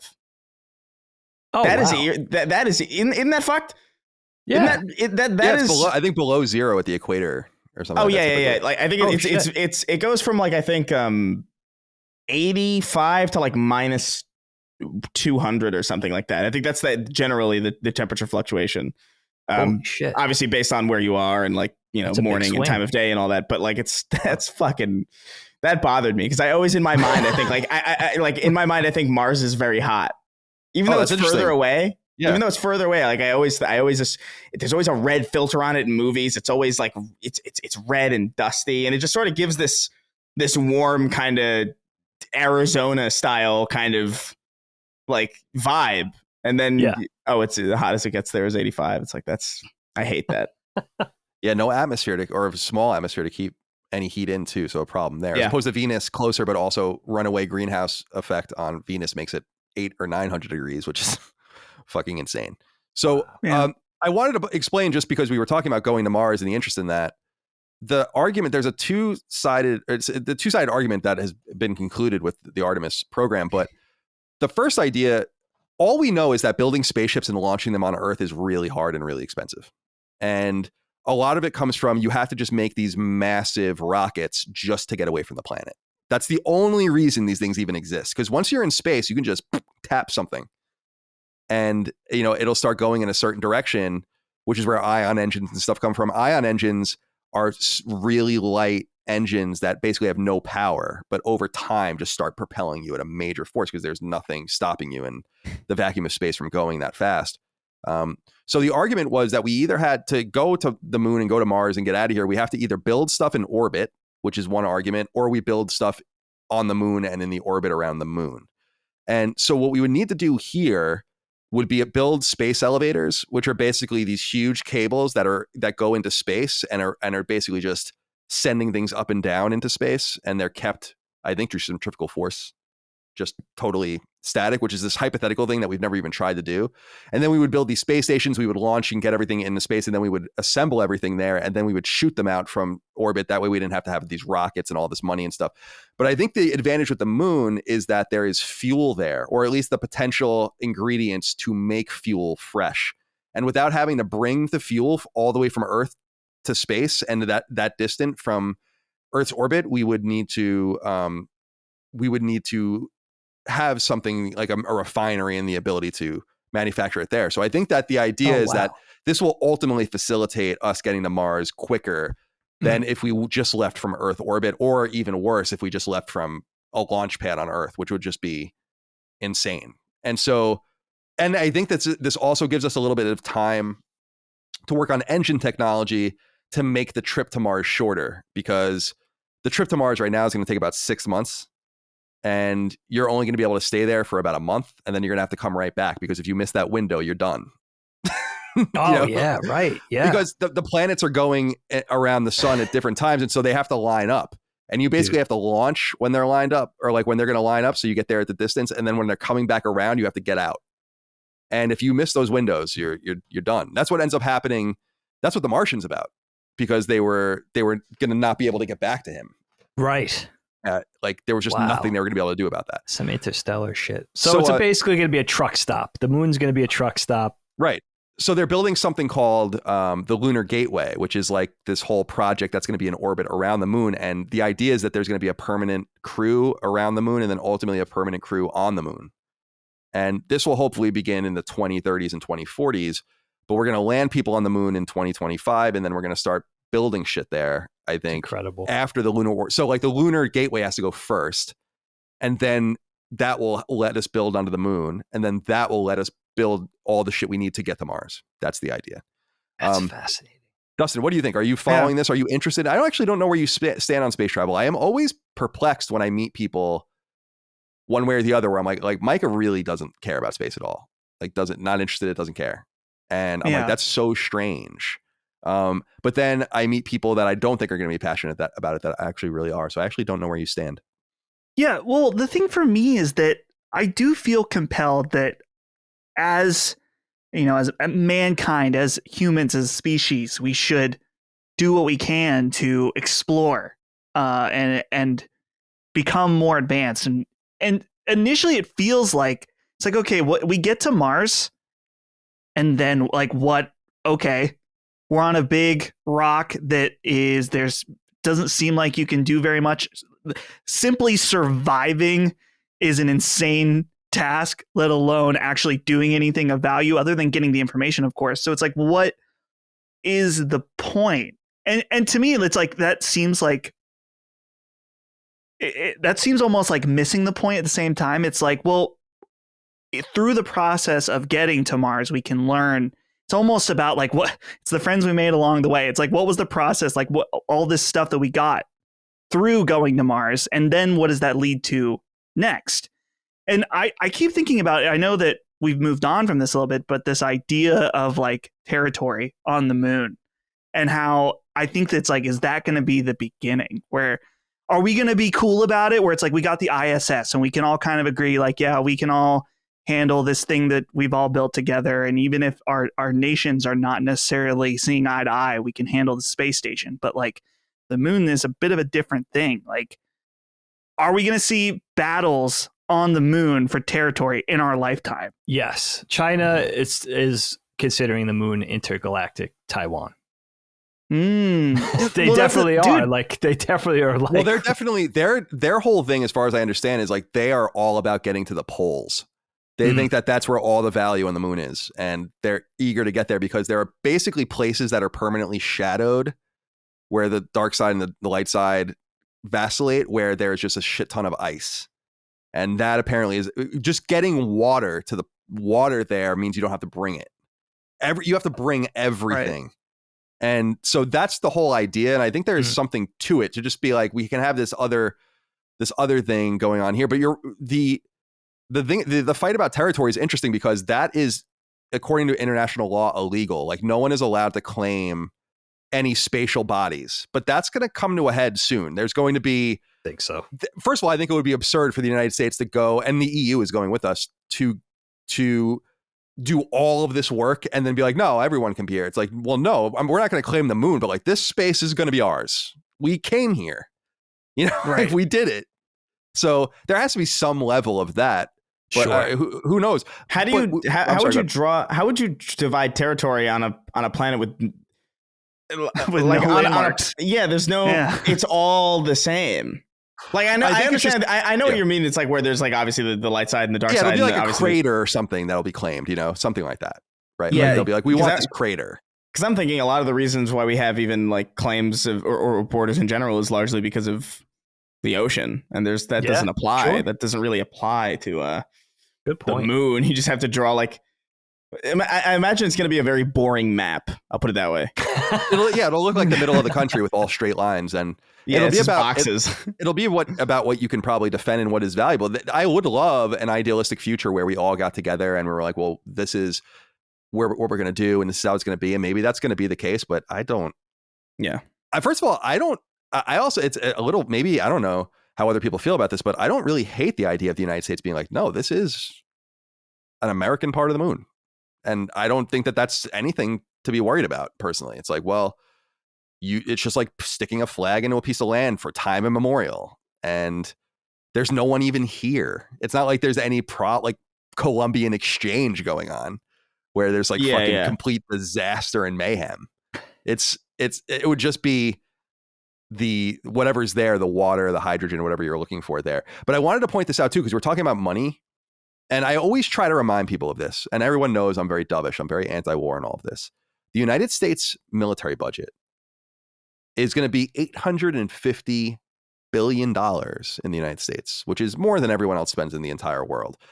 And a lot of the increase from the 700s is due to the war in Ukraine, which for some reason involves us. So We're just funneling all of this money to all of these, and we always say, take us to Halliburton. Like the new crazy taxi. Take me to Raytheon. Take me to Raytheon. and it's a disgrace. It's a complete fucking disgrace. And NASA's budget, $30 billion. Wow. $850 billion for bombs and guns. $30 billion, not only for the moon missions, but for all the other things NASA does. Everything. And I just think that's crazy. It's like, dude, so I agree with you. Here's what I would do. I would cut the military budget in half, and then I would give half of that to NASA, and then you could have the other $250 billion to do whatever the fuck. Go fix the Flint water situation, the water situation in Jackson, Mississippi. Go do all of it. Yeah. It's just that all of the money is tied up in all of these interests, and no one asks, because everyone's like, oh, that's expensive. And then it's like, oh, how much money are we going to send to Ukraine this month? I hate that response. I hate the response of it's too expensive. I've always loathed that. There's so much money like just being wasted. oh, hey, we just built this aircraft carrier that's going to sit and be docked forever because the military thought it was fucking cool to make it. I saw that. It's so infuriating. It's just like such a fucking phenomenal waste of money when like you could be. I've always said that too, where it's like, why wouldn't you? Like the military budget is already so insane, and we already have so much firepower, and we already like even if we cut it in half, it would still be like so much higher than most other nations like combined, sincerely. So we could still have like, oh, we got to carry a big stick. It's like you could still do that and cut it. You could cut that stick in half and it would still be a big stick. Oh, like you really could. 10 times over. Yeah, and the fact that money isn't going to NASA or going to just like basic fucking just normal. Oh, hey, yeah, we'll build this aircraft carrier, but oh, you're a veteran? No healthcare for you, sorry. That's crazy to me. That blows my fucking mind. But no, yeah, the state of NASA is really depressing. If there were brown people on the moon to bomb, NASA would get all the money. Oh yeah. No, you're right. You're right. That's so. It's Dude, so if you could drone strike from the moon. My God, we would be all over the moon. Are you kidding me? Somebody if needs we found out to. the aliens were Mexican or something, or not Mexican, Arab or something like that, we would be all over them. You know what they need? They need. You know what they need? They need to make sure that the next guy who goes to the moon has to be in on something. Where like he has to land on the moon, and he has to radio. He has to go, guys. Oil. I found oil. We'd be there in 3 days. Can you imagine? If there was oil on the moon, we'd be there today, probably by sundown. We'd be. We found out we actually have this teleportation technology. We just get there instantly. Yeah. It's like the Philadelphia experiment. Dick Cheney appears in a crater. It's like, what? Oh my God, the horrors. Yeah, it's like we have all of these things that we can be doing. We have impoverished southern neighbors, not even Mexico, but like the countries below that are just funneling people here that are desperate economic migrants and all of this. And we have all of these water issues in the United States and food instability and just a healthcare crisis. There's tens of millions of uninsured people. People can't take time off when they have children. Yeah. And it's like, what the fuck, dude? It's a lot of kind of like sweeping things under the rug literally forever, because like a lot of problems are just like too difficult or require too much brain power to deal with. It's kind of like how there's a great episode of South Park that kind of like satirized this a little bit. When South Park gets invaded by the homeless people and then they just bus them all to California, which is like literally not even an inaccurate depiction. That's not fiction anymore. That's not fiction at all. It's literally what people. It's like, hey, you either go to California or you go like I can't remember what it was, like Guatemala or something. It's like, I guess I'll go to California. But it's like it's always just like, get this out of here. If it's out of sight, out of mind kind of situation. It's like, no. If we just dealt with it, we'd be fine. Yeah. And just the but nobody wants to deal compromise. with it because nobody wants to deal with it.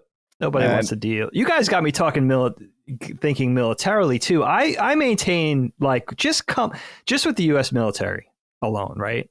I maintain that we have so much more than the average American even knows about technologically, right? So just come clean on what we have to kind of encourage the American people to say, you know what, let's put a little more money into, exploring space. And it could be a deterrent to America's enemies, right? To say like, look, maybe we should back off. Maybe we could, come together and compromise and have a little bit of, in the spirit of world peace, right?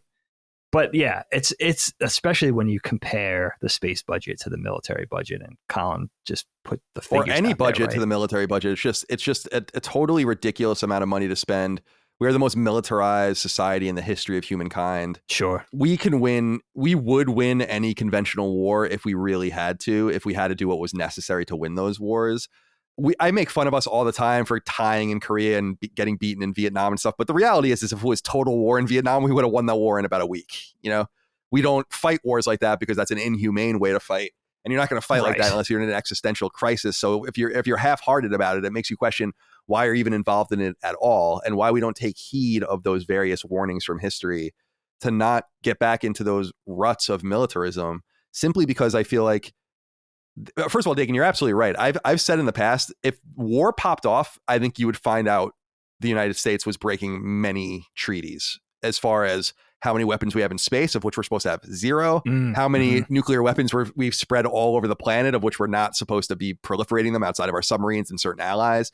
I think you'd find out a lot of really fucked up things, including missile defense systems that would probably make the Iron Dome look like a joke.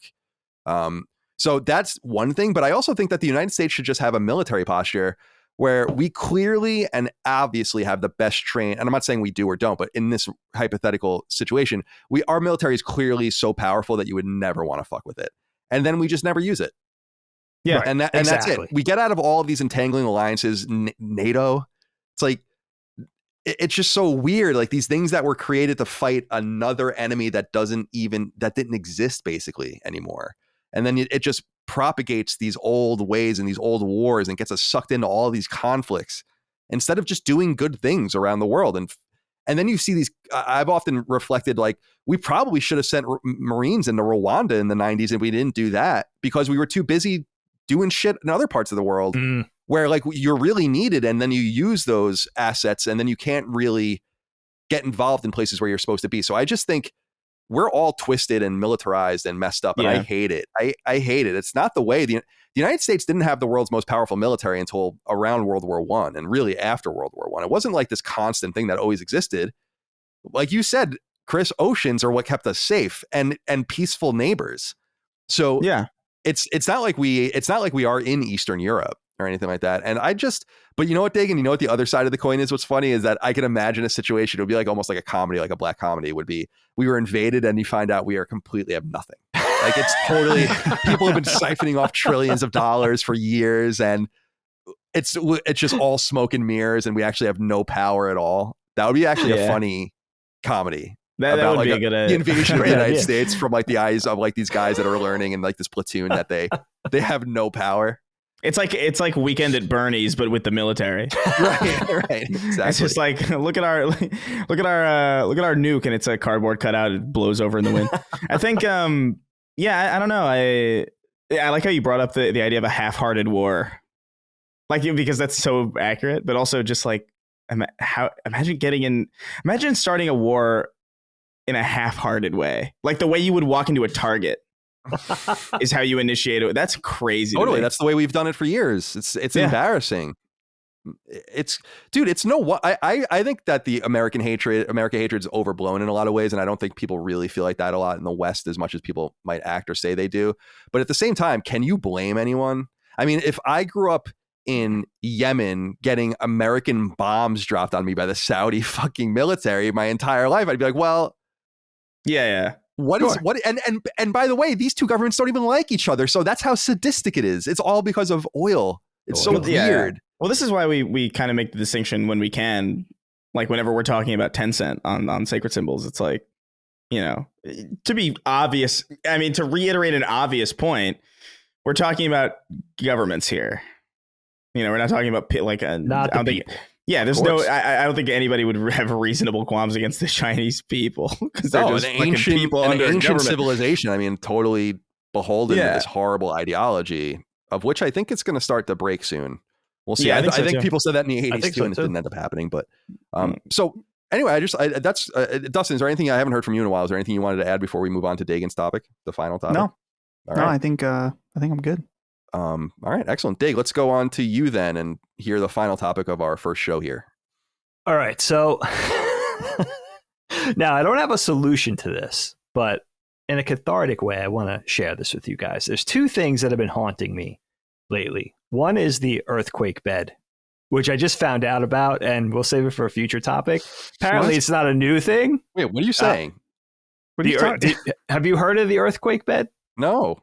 Okay, I'm going to save this for a future topic. You guys could look it up. All right. It's basically my worst nightmare come to pass. And apparently it's about 12 years old. It's new to me, but I'll save it for the future topic. The other thing that's been haunting me. The other thing that's really been haunting. The other thing that's been haunting me. Colin goes, let's come up with some topics, and Dagan's like, a list of things that haunt me. Yeah. List of things that haunt me, especially in 2022. So this is something that I've been thinking about for a long time, and I actually get curious as to why I never hear anybody else talking about this. And again, I don't really have a solution to this, but it's really a maddening aspect of life to me. And that's the fact of how can we ever really discover our true talents, right? Like, in other words, everybody has, I maintain that everybody has hidden talents. There are so many things, right? So many activities, so many different things you could partake in, sports, music, different artistic talents, whatever activities that one can pursue. There's no way any one human being could possibly try out a quarter of these things. So how do we, I think it's a great tragedy that so many of us are going to go to our graves not knowing, probably, the thing or the things that we could have been really great at, because how do we test that? You know what I mean? What are those things that we're really a virtuoso at, or have an ability or a chance to be a virtuoso at, that will just go unheralded, right? Well, that will go unknown. Let me ask you this. So, let me ask you this. Please. Because have you ever had a brush with something in your life where you thought that could have been, not skateboarding, because you've always been good at that, but you were always a good artist from the very beginning and cultivated by our grandfather and all that. And so you always knew you were good at that. But did you ever have a brush with anything that made you wonder this? That's a really interesting point, because art was kind of brought to me by our grandfather, right? And it happened to be something that I was pretty good at inherently. So I almost got lucky.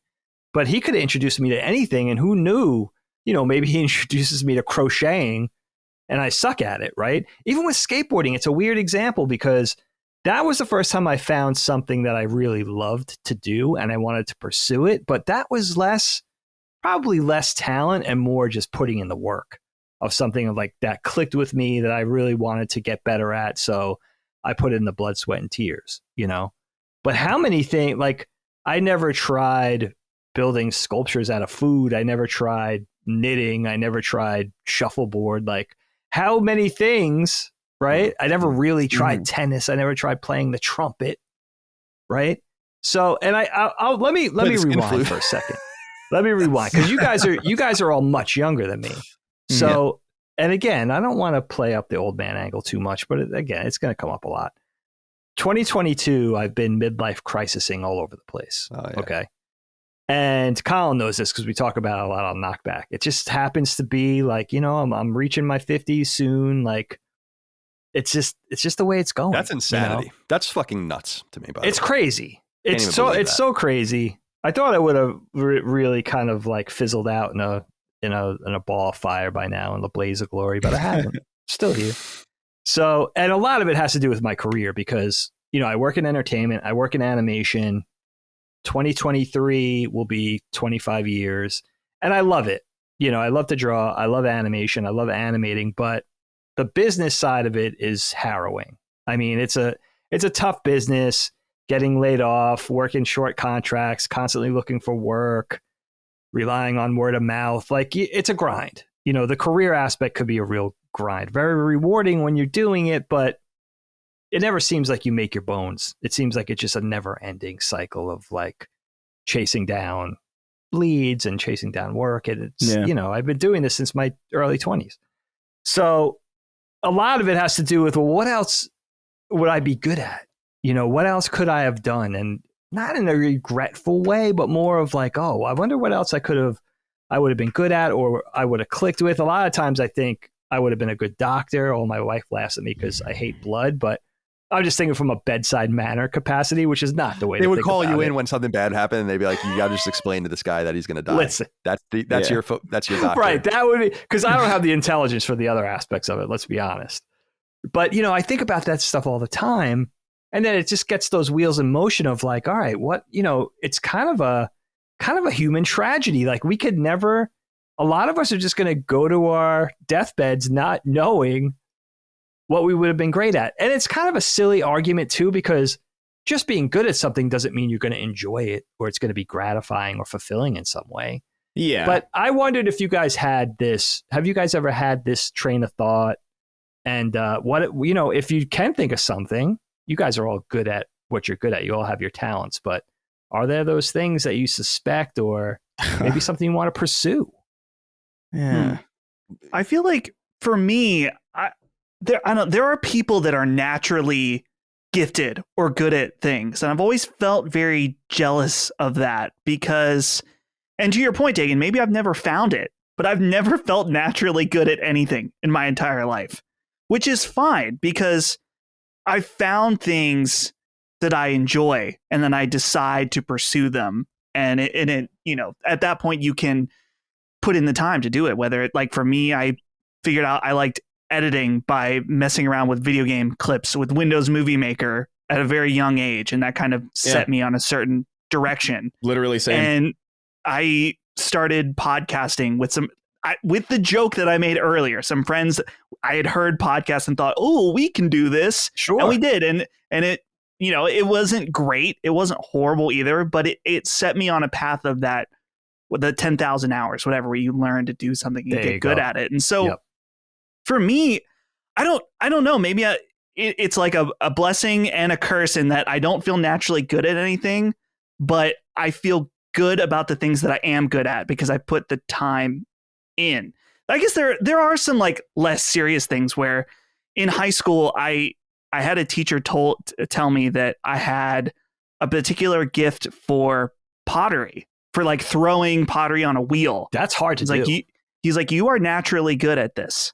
I was like, oh, cool. I like doing it. I wasn't in love with it. So I did it for that time. And I've always thought about it. I'm like, could I be this great pottery artist? But you're right, Dagan, in that I enjoyed that, but not nearly as much as I enjoy talking about video games and playing video games and making that my life. So I don't know. Maybe there is some weird, like maybe I could be the world's best yo-yoer or something. I guess not. I've tried yo-yoing. I'm not good at it, but it is interesting to think about like that hidden thing, that one thing that you've never tried. Maybe you are the best in the world and you just don't, or maybe you don't even enjoy it and you don't know. So it's hard to say. It is. Yeah, it is. Chris, what do you think? Yeah, I mean, it's an interesting thing to think about. I feel like I've had a lot of run-ins with things like that. Like I was really good at baseball when I was a kid. My dad, like, kind of like I would say my parents, but I'm pretty sure it was mostly my dad wanted me to do it because it's just a thing for Hispanic dads. Like they think their kid's going to be A-Rod or something. And so they threw me into baseball and I was really good at it, but I hated it. Like I wouldn't really try them. I was just really good at, I just understood how to hit. I understood how to catch. I didn't have a good arm, so I couldn't really like throw it very far, but I was good at hitting. I was good at catching the ball. I was fast. So I was really good at it. It's very hard sport. I mean, yeah, probably. I was playing like a little league, you know, so who knows? But hitting that tiny ball with that skinny stick, I mean, that's the hardest. I argue that's the hardest thing you could do in sports. Yeah, I was like really, really good. And people wanted, my dad wanted me to do it, and probably wisely. I think it's probably a good idea, but like I just didn't like it. Like I was miserable. It's just like, who are these people? I hated working in a team with like people that I didn't know or really get along with. It was just like, it's like, who are these people? Like we are only friends because we are around each other and that's it. You know, like that was like how I felt about my baseball team. It was like, I would not under any circumstances want to play a video game with these people or like hang out with these people. Like there's, and that irritated me because I had to spend so much of my time doing the thing that I was good at with people that I didn't like. So it was just like, it was this double combination of just like, I don't want to do this. But I don't know. I feel like what's good about now, right? What's good about the era that we live in now is that if there is some niche thing that exists out there, you could find it and you could try it. It's not out of reach in the same way that it used to be. And so I think it's a lot easier for people to find what it is. Like I found editing really, really early and I loved it immediately. Like I think it was like 9 or like 8 when I started editing on like Windows Movie Maker. I would like take GIFs from Google and like try and sequence them to a song. And I learned like overlays and how to like do 2 takes of something and audibly like kind of put it over one another. So it sounded naturally like we were like, and I had a lot of fun with that when I was like 8 or 9 or 10. And so that was like something that I came to kind of unnaturally because my parents were not movie people. Like my dad liked watching movies, but he had no interest in filmmaking. He didn't know he wasn't he didn't know like directors by name or anything. He just know like, I like Platoon, I like this movie, I like that movie. But I mean, you said something earlier that kind of like that caught my attention, Dagan, where you mentioned like, you know, you like really love art and animating, but the business side is harrowing. And that is honestly, I think the saddest part of that is that I feel like that's how a lot of people feel about exploring new things in the first place. Because like I feel that way about most things, like even YouTube. Like it used to be a lot more fun than it is now because there's a huge infrastructure, there's a huge business around it. It just doesn't feel creative in the same way, even though you're doing the exact same thing. Like the motivations change, the reasons change. You know, the ecosystem around it change, the world changes. Sure. But the business remains so staunchly rigid and so painfully boring that like I think a lot about like, because I'm pretty good at music. I think like I know how to play a decent array of instruments. I can competently write songs and I can competently sing. But then part of me is like, do I really want to like start that business? Do I really want to get involved in like the paperwork of that? Like that's genuinely where my mind goes. Like I'm already doing paperwork for this thing that I love and have loved for a long time, and I hate doing that. So like, good Lord, like getting involved in like just the bureaucracy of that, and then like trying something else, and like if I am successful at it, like Jesus Christ, like that's a whole nother problem. Well, Chris, I feel like the problem, and because I have the same problem, is that we can't just fucking enjoy things. It's like, no, we can't just, you can't just write your own music and enjoy it. You can't just get into something and just be like, oh, this is a fun little hobby. It's like, no, I must be the best at it, or I must make money from it. I don't know if you have to make money from it because your time is so limited. Right. And like if I could have a cushy existence, just like doing exactly what I loved to do. I honestly, maybe this is a little controversial. I really do feel like the impetus to kind of like get out there and work is obviously it's important to develop a good work ethic, but I do feel like a lot of people who are meant to contribute something else are unable to reach that potential because they're like, you know, they're like working for fucking ever. They're working like 8 jobs or whatever the fuck, like is the crazy fucking. And it's like how many people would have been like amazing, groundbreaking artists, but they didn't have the time. Or they just weren't in a place that was lucky enough or privileged enough to get the access to that equipment. I mean, not to say that people don't, you know, make it there anyway. Like for sure, there's obviously a ton of stories of people who came from nothing and like did amazing shit and did amazing art and did amazing work. But I think a lot about like the people who like even just the general like the business structure of IP and how that works. Like sure, you know, you have Marvel that exists, right? And Marvel has to like get this and they have to, if they want to have a Spider-Man story, they have to commission somebody to do a Spider-Man story for them. But like, think about, like, I wonder what somebody without the rights to Spider-Man, like how like what amazing thing they could do with that character that they can't do because they're not, you know what I mean? Like, I feel like absolutely. I feel like there's so many limits. I feel like there's a lot of creative red tape around so much. And I don't know, it gets a little demoralizing, I think, when everything, when you just sort of, you know, when you have to survive and when what you do has to keep food on the table, there's that's good for a lot of people, but I think for a lot of people it isn't. I think there's a lot of people who would make some of the most amazing shit ever if not for the fact that they can't. Right. There's only so many hours in the day. Only so many hours in the day, you know. I would love to, you know, I would love to write more music, but I don't have the time. Like I said, because create, and I think Dagan, you could probably relate to this too. Yeah. With art or anything that you do is like that you can't schedule creativity. You can't do that shit on like a 9 to 5. You can't like, oh, wake up at 7 a.m. I'm going to start being creative. And it just happens sometimes. Sometimes it'll happen at 7 at night, and then you just got to run that train until it's empty. And then it's like 7 a.m. the next day, and you're like, well, fuck, my schedule, my week's ruined, but I got something amazing out of that if I had waited, I would have lost the steam, I would have lost that fire, I would have lost the inspiration to do it. and I would have second guessed it, or like I would have had too much time to think too much about it. That happens a lot.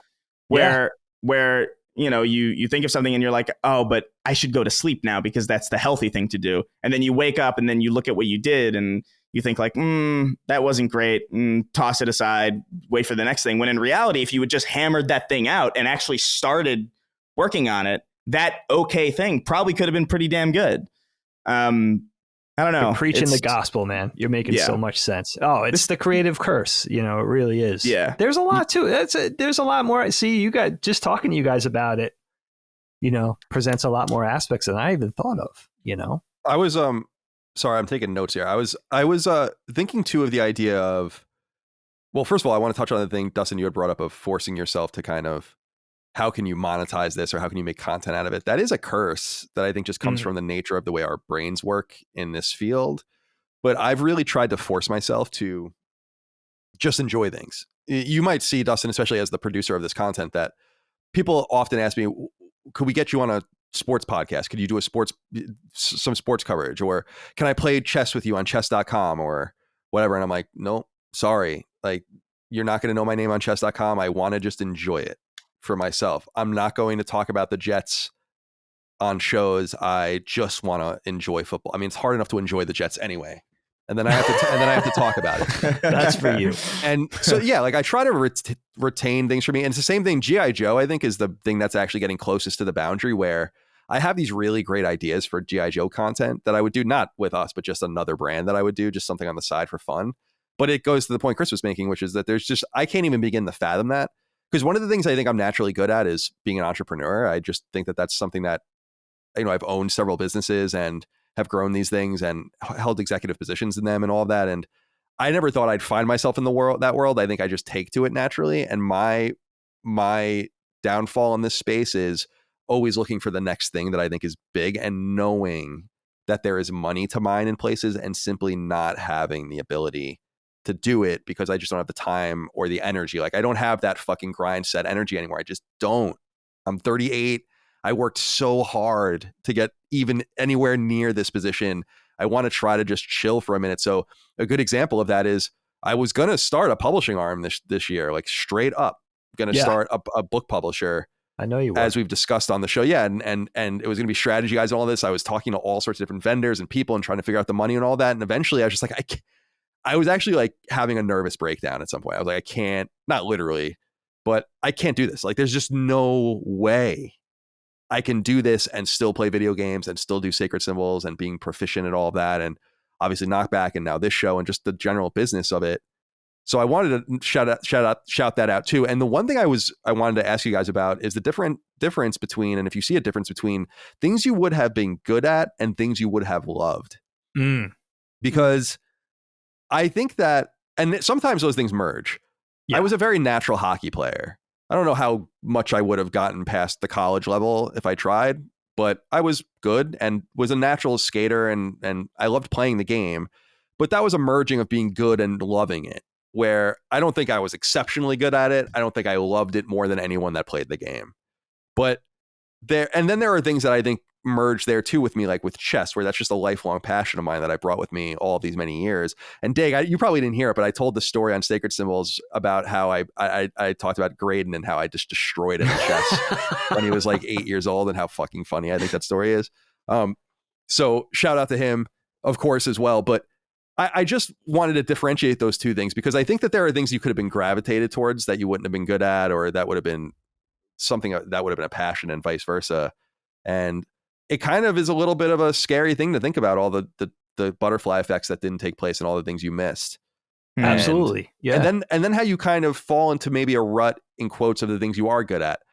Crisis Core, as of the time we're recording this, just came to PS4. And I wrote the strategy guide for that game in 2008 at IGN. So last night I went and looked it up. And I was reading it a little bit and I was like, this sounds like I just wrote this.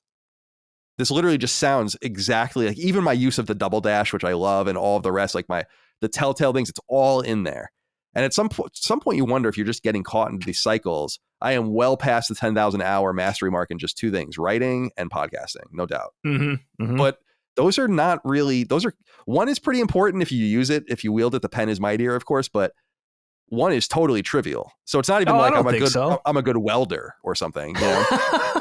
That's a thing too. That's not trivial. No. I'm saying no. What I'm saying is that it's like welding isn't trivial at all. That's what I'm saying is that I'm not good at anything that's actually useful. So, but have you also considered the idea that we're lucky enough to be in a space in the history of humanity, as lame as it is to talk about, where no one could even imagine what we're talking about a few hundred years ago, and certainly thousands of years ago, where specialization and the arts and even religion and all these things come from people not having to survive.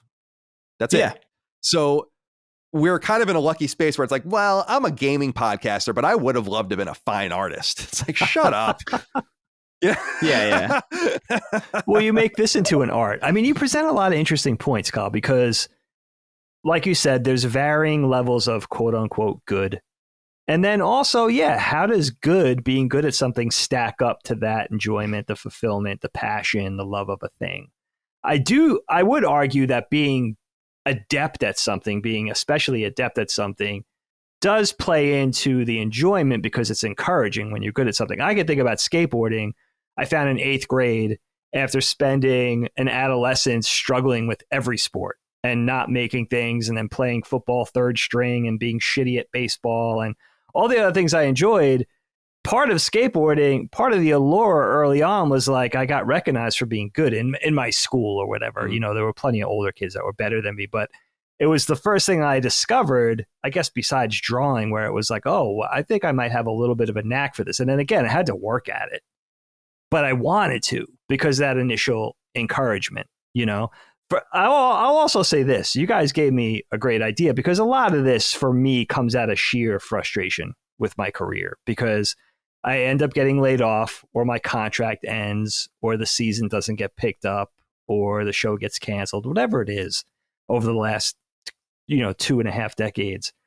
And I get to that point of frustration where it's like, is it too late? And I've been dealing with this is it too late argument since my early 20s. It's like, is it too late to change course, find a new path or whatever? And, that's what puts me on the road of thinking about what else would it be? What else could you do? What else would you be passionate about doing? Or what other things have been so far untapped that you could kind of, unearth or whatever. But, I always go back to drawing. I always go back to animating. That's really my passion, and it's a comfort zone. But you guys just having this conversation, maybe I do some sort of Richard Linklater-esque movie where I go out and I try every single thing in alphabetical order. Now, this would be a very long movie. This would be seasons long. But maybe, I never did horseback riding. I never did mountain climbing. Keeping would be first. Aardvark. And maybe I find that thing. Yeah, I mean, it's the best time, I mean, in history to do that. Like now, when we just have unprecedented technology, we have unprecedented access to information. It's like if there was ever a time to have this crisis, it's now. For real. Like, because I think about that too. Like sometimes I think there are things that I think I could do really, really well. Like I think I could act really well, sincerely. Like I look at acting and I'm like, I can cry on cue. That's not hard. Like I can do this. Like I really could do this if I really want, but I don't want to is the thing. Okay. So it's like, but part of me is like, maybe I should just do it to try, or just any number of other, like, I think I used to do woodwork a lot when I was younger. And I was really good at that too. Like, and even now, sometimes like I'll buy furniture and it's like really satisfying to put it together, even if it's just like basically like glorified Legos. But sometimes I'm like, sometimes it's not like level enough, and it's like, God damn, I wish I could just like build the piece that I need, but I don't have any of the space or any of the equipment to do that. And I know that I could do that, and little things like that. But there's always time, and there's such an endless array of things to try, and what's good about that too is that the pool is so big that you can kind of like sift through to the stuff that you have a natural kind of eye for, or something that calls out to you immediately. And it's just like, all right, we'll narrow it down to those and see like, all right, maybe I'll try that. Like you mentioned horseback riding out of nowhere. Is that something you wanted to do? No, I'm just thinking sheer like, and this is kind of shallow, right? Because again, like maybe I jump on a horse. And, I'm like, 1965 cowboy. You're like a Sioux riding it without a saddle. Yeah. I'm like bareback, like shooting arrows.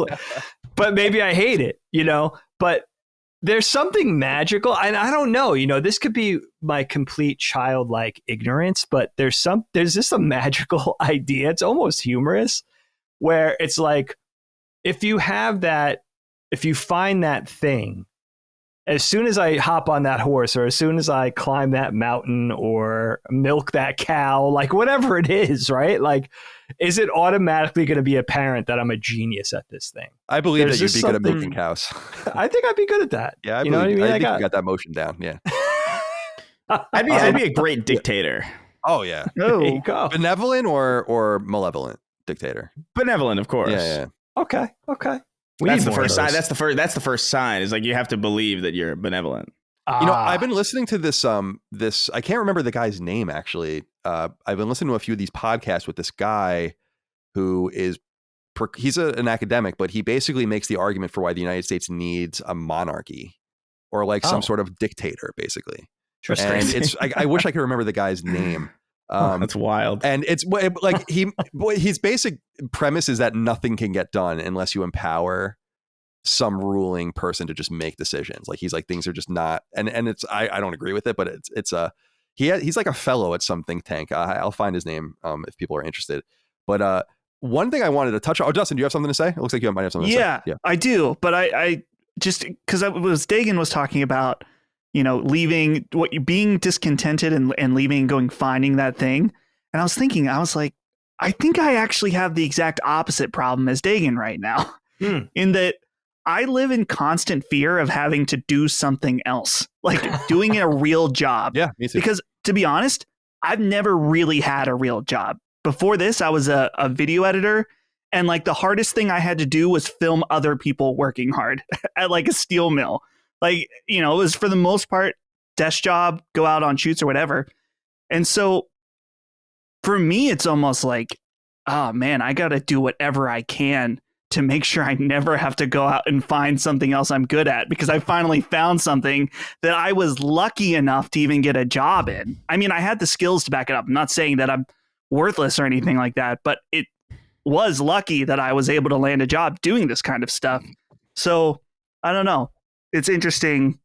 Hopefully, and maybe it's just the nature of the business, but hopefully I can enjoy this for a long time and not feel the need to go out. But I guess that's the thing about the difference between, we're talking about the different creative fields, is that like right now we're at Last Stand very blessed that we don't have to be owned by anybody and have to deal with we have to deal with business realities, but whereas Dagan, from your perspective, talking about animation stuff, it like that hustle of finding the next thing, always like that. That's almost why, that's part of the reason why when I was looking at going into film stuff, something that I had no interest in. It's like, work insane for a month and that like you're about to die and then have no job for another month while you're looking for the next. I'm like, I think I'm just going to not do that while I'm thinking about it. I'm just gonna, smart. Yeah. Yeah. It's a hellish field. Honestly, it's like you say that because you said, I've never had a real job. It's like, you're not missing much. It's not fun. Right. In some ways, I do kind of because I was doing that for a while too, like videographer and stuff like that, and like sometimes it was like, oh man, I'm probably gonna have to eat light this week, but at the same time, I really preferred that life to fucking working at Sears, where I knew that I could I knew that I could live like somewhat impoverished. But like still kind of like, I could go home and I knew when my next paycheck was coming. I knew exactly how much it was. There was a predictability about that was like really safe and comfortable. Right. But fuck, man, like it was so soul crushing and just wildly. I think there is a general, like I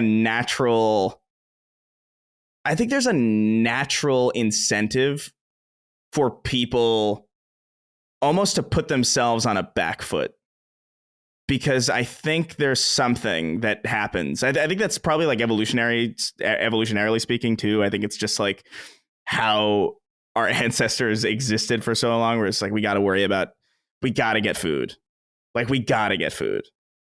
And that's just like, in a weird way, that's where people are most comfortable. I don't think there's a caveman out there ever who is like, I'm feeling fucking depressed today. I genuinely, I don't think cavemen got depressed. I don't think they could. I don't think they had the privilege of sitting and ruminating on the fact that, their time is limited and like all this like really depressing shit. They just had to go and get shit done. And not that that's like a better existence, but I do think there's some psychological thing where, when I was going job to job and not knowing what the hell was going to come next, or when the next time I would really be able to afford a nice meal, there was something very engaging about that. I'm glad I don't have to do it anymore, but I could easily do that again. I could easily be like, I'm going to go make a movie. I'm going to go make a movie. I'm going to do nothing but make this movie. It's probably not going to make me any money for a good 2 years, and I'll just have to be really, really, really, really frugal for a very, very long time until this is done. But I could easily do that. Like, you could choose that. Yeah. Yeah. And I'm not saying I could easily do that in the sense that like, I'm so well off now. I just mean like, just generally, like if I was in a position where like it would be difficult to do that, and it would be like difficult to kind of project when I would have like a good meal again, I could do that. Because that lights a fire, man. That lights a fire in a way definitely. That like I still have yet to experience. I totally agree with you that my life as a freelance writer was a lot like that, with a lot of unpredictability and not really knowing, but the grind, and there was a passion there. It's like another life. Like I can't even imagine living like that anymore. I do say that, and this is why I always try to leave everyone that works with me and for me alone, but generally speaking, but I do try to impress on people that everyone should be taking care of themselves as much as possible. Like just save your money, set yourself up, do whatever you want. But I encourage everyone to buy a house, just solidify your life, because it really does free you up. The more and more you put those roots down or try to make the right decisions, then you can open yourself up to these other opportunities. Like I'm really blessed at this point in my life to, like, I knock on wood, but it's like I'm pretty much uncancelable. Like I just inoculated myself from a certain way of doing things. And even if people went after my Patreon or something, which I have a great relationship with Patreon, I don't know that would ever happen. But even if that happened, like it would hurt. We would lose a majority of our income, but we would survive in some way. Like that's why I always try to tell people, like, just try to get your arms around the basics. And I always say, as Chris and Dustin are leaving their 20s, like that's the time when you really want to leave it all on the field, in my opinion. Like I don't think there's anything wrong. I'm so glad I sacrificed my 20s at the altar of work, because it worked out great. And it might not have worked out that way, but I definitely sacrificed a lot, and definitely didn't have a very social life. Although I worked in a social environment, so it didn't really feel like I was missing anything. I was friends with the people I worked with. We had camaraderie and all of that, and a brotherhood. It's a good point. But I've never worked a real job either since I was in college. I was a landscaper, as people know, and a groundskeeper, and that was as real as it got, because those guys were real blue collar workers that I worked with. But I do like this one idea of the three of us, and not Dagan, but the three of us rediscovering kind of our musical love recently. I bought a drum kit, as I told people recently, and I haven't had a drum kit since college. That's awesome. It's just a little jungle jazz kit, very small bass drum imprint. All of the rest, not a rock kit. I have the room for it, but I don't want to have like I used to have a Gibraltar rack and with all my cymbals on it, and like, rack toms and all these things. I don't have any of that anymore. So it's cool that we're all learning that. And it's so funny because I thought of an awesome band name the other day, and I could not believe that it was not taken. I'm almost afraid to even say it on the show. Should I? Yeah. No. Wait, who said no? Save it. Okay, yeah, I'll tell you guys when we're off, because I just think people will steal it. Type it in the thing. Oh, okay, people might steal it. Yeah, and then we can. Oh, dude, the audience hates us right now. Oh wow, yeah, that's good. That's a really good. That's a great name, man. Right? I couldn't believe that wasn't taken. And sucks for you guys listening, but trust me, it's pretty good. It's pretty good. I like it. Yeah, I like it too. So, so this is an interesting conversation. I think it just gets into all of the many what ifs, the philosophical angle of existence. And it's like you were saying, Chris, the caveman, The caveman might have been self-aware, probably was, and probably did have some sort of existential crisis, but didn't even understand it as such. I think that's where things like religion and all of this even come from in the first place, is to describe like, why are you, what is this fucking crushing feeling? And I was like, oh no, that's anxiety. Right. You know, yeah, you're waking up really worried, but oh no, I'm just describing myself, of course. But you're absolutely right. The caveman, he sorry. wasn't depressed till he found the Sonic on the wall. Oh my God. That someone else left before him, as we discussed earlier. Yeah, like, that was the beginning of depression, actually. Like Stargate. Yeah. Jesus Christ. It's getting deep.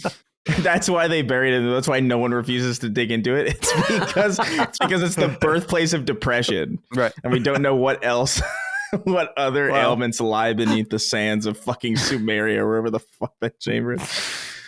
By the way, I wanted to say before we go that the person I was talking about before, if anyone wants to read more about him, is Curtis Yarvin. And it's pretty interesting. He's done some interesting interviews. Here's how they describe what I was saying before.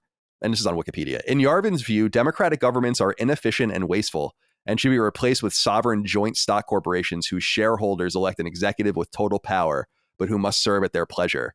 The executive, unencumbered by liberal democratic procedures, could rule efficiently, much like a CEO monarch.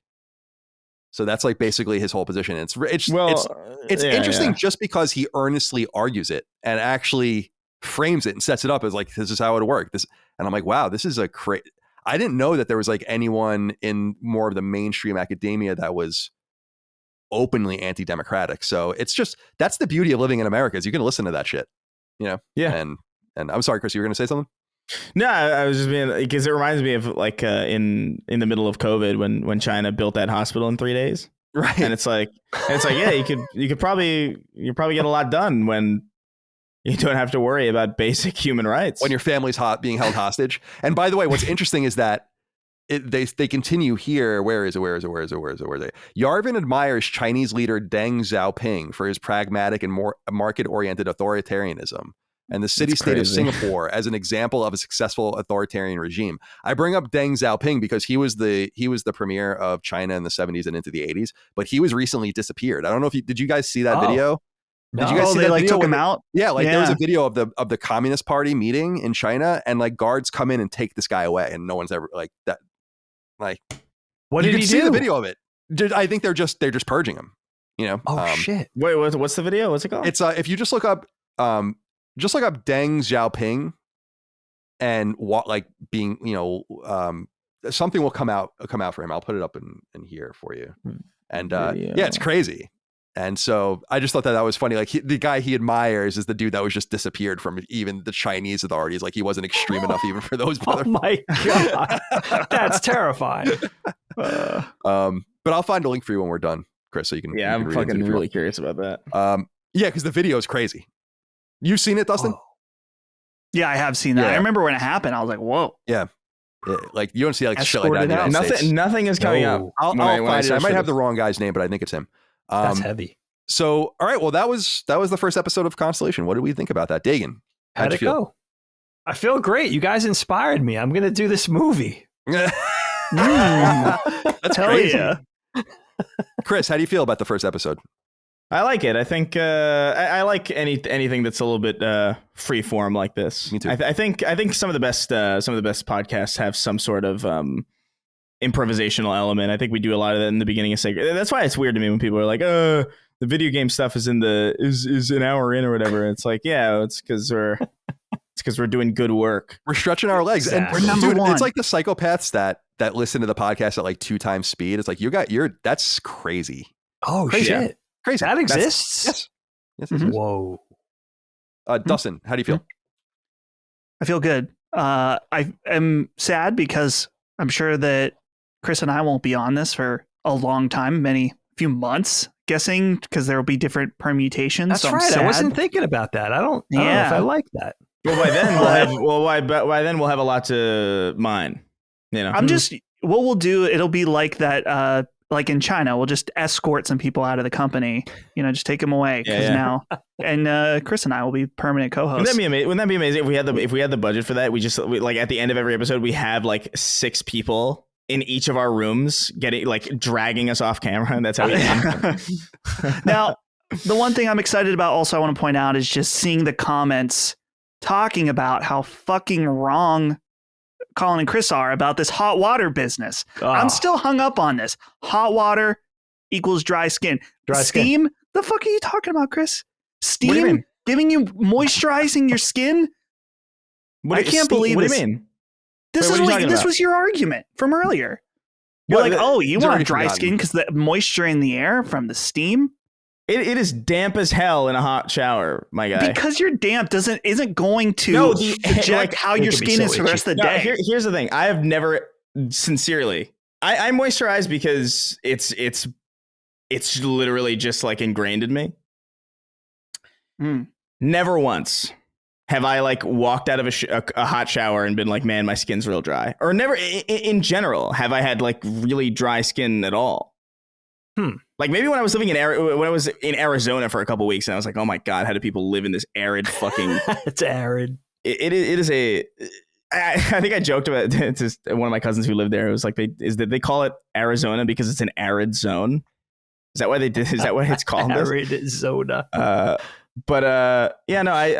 I've just never experienced that. Like, I don't know. I've never had, my skin has never been dry and I boil.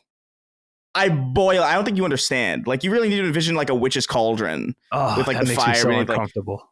Yeah, dude. You're very blessed. I'll say that. Yeah, well, it's already, dude. I took a shower earlier today and I'm just, I moisturized and I feel bad. It was a little too hot, I think.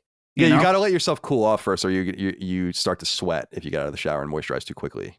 No, but how do you? But that's the thing. It's like, how do you not cool off immediately? Because the second you're in a hot shower, and that's what I used to hate about when I was a kid. I used to hate like taking a shower. I used to hate like taking a bath. Not even because I didn't like taking a bath or taking a shower, but because I hated getting out of it and being hit with that like, ooh, it's Antarctica all of a sudden. Like I hated that feeling. Yeah, I stay in the shower. Like I keep the door closed, in the shower stall. I have like a his and her shower in my master bathroom. So it's like I've been in that shower. You have been in that shower, which is strange. You've videotaped in that shower, which is even stranger. So well, you can probably relate because you go to the gym and stuff. If I take a shower and then get out too quickly and then the shower doesn't take, as it were, like you're still sweating. And it's just, for me, it's just gross. But ever since I started taking antidepressants, I overheat like crazy. I'm like totally overheating at all times.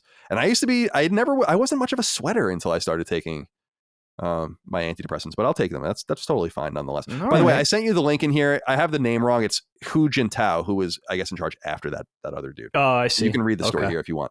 Okay. All right, that's it. Well, I'm feeling pretty good about what we have here. I think it's fun. I think people are going to like it. Give us your feedback. Let us know what you think. We've made this first episode free for everyone, but future episodes are going to go on Patreon and you'll get them early and ad free there, just like our other shows, patreon.com/laststandmedia. We appreciate you.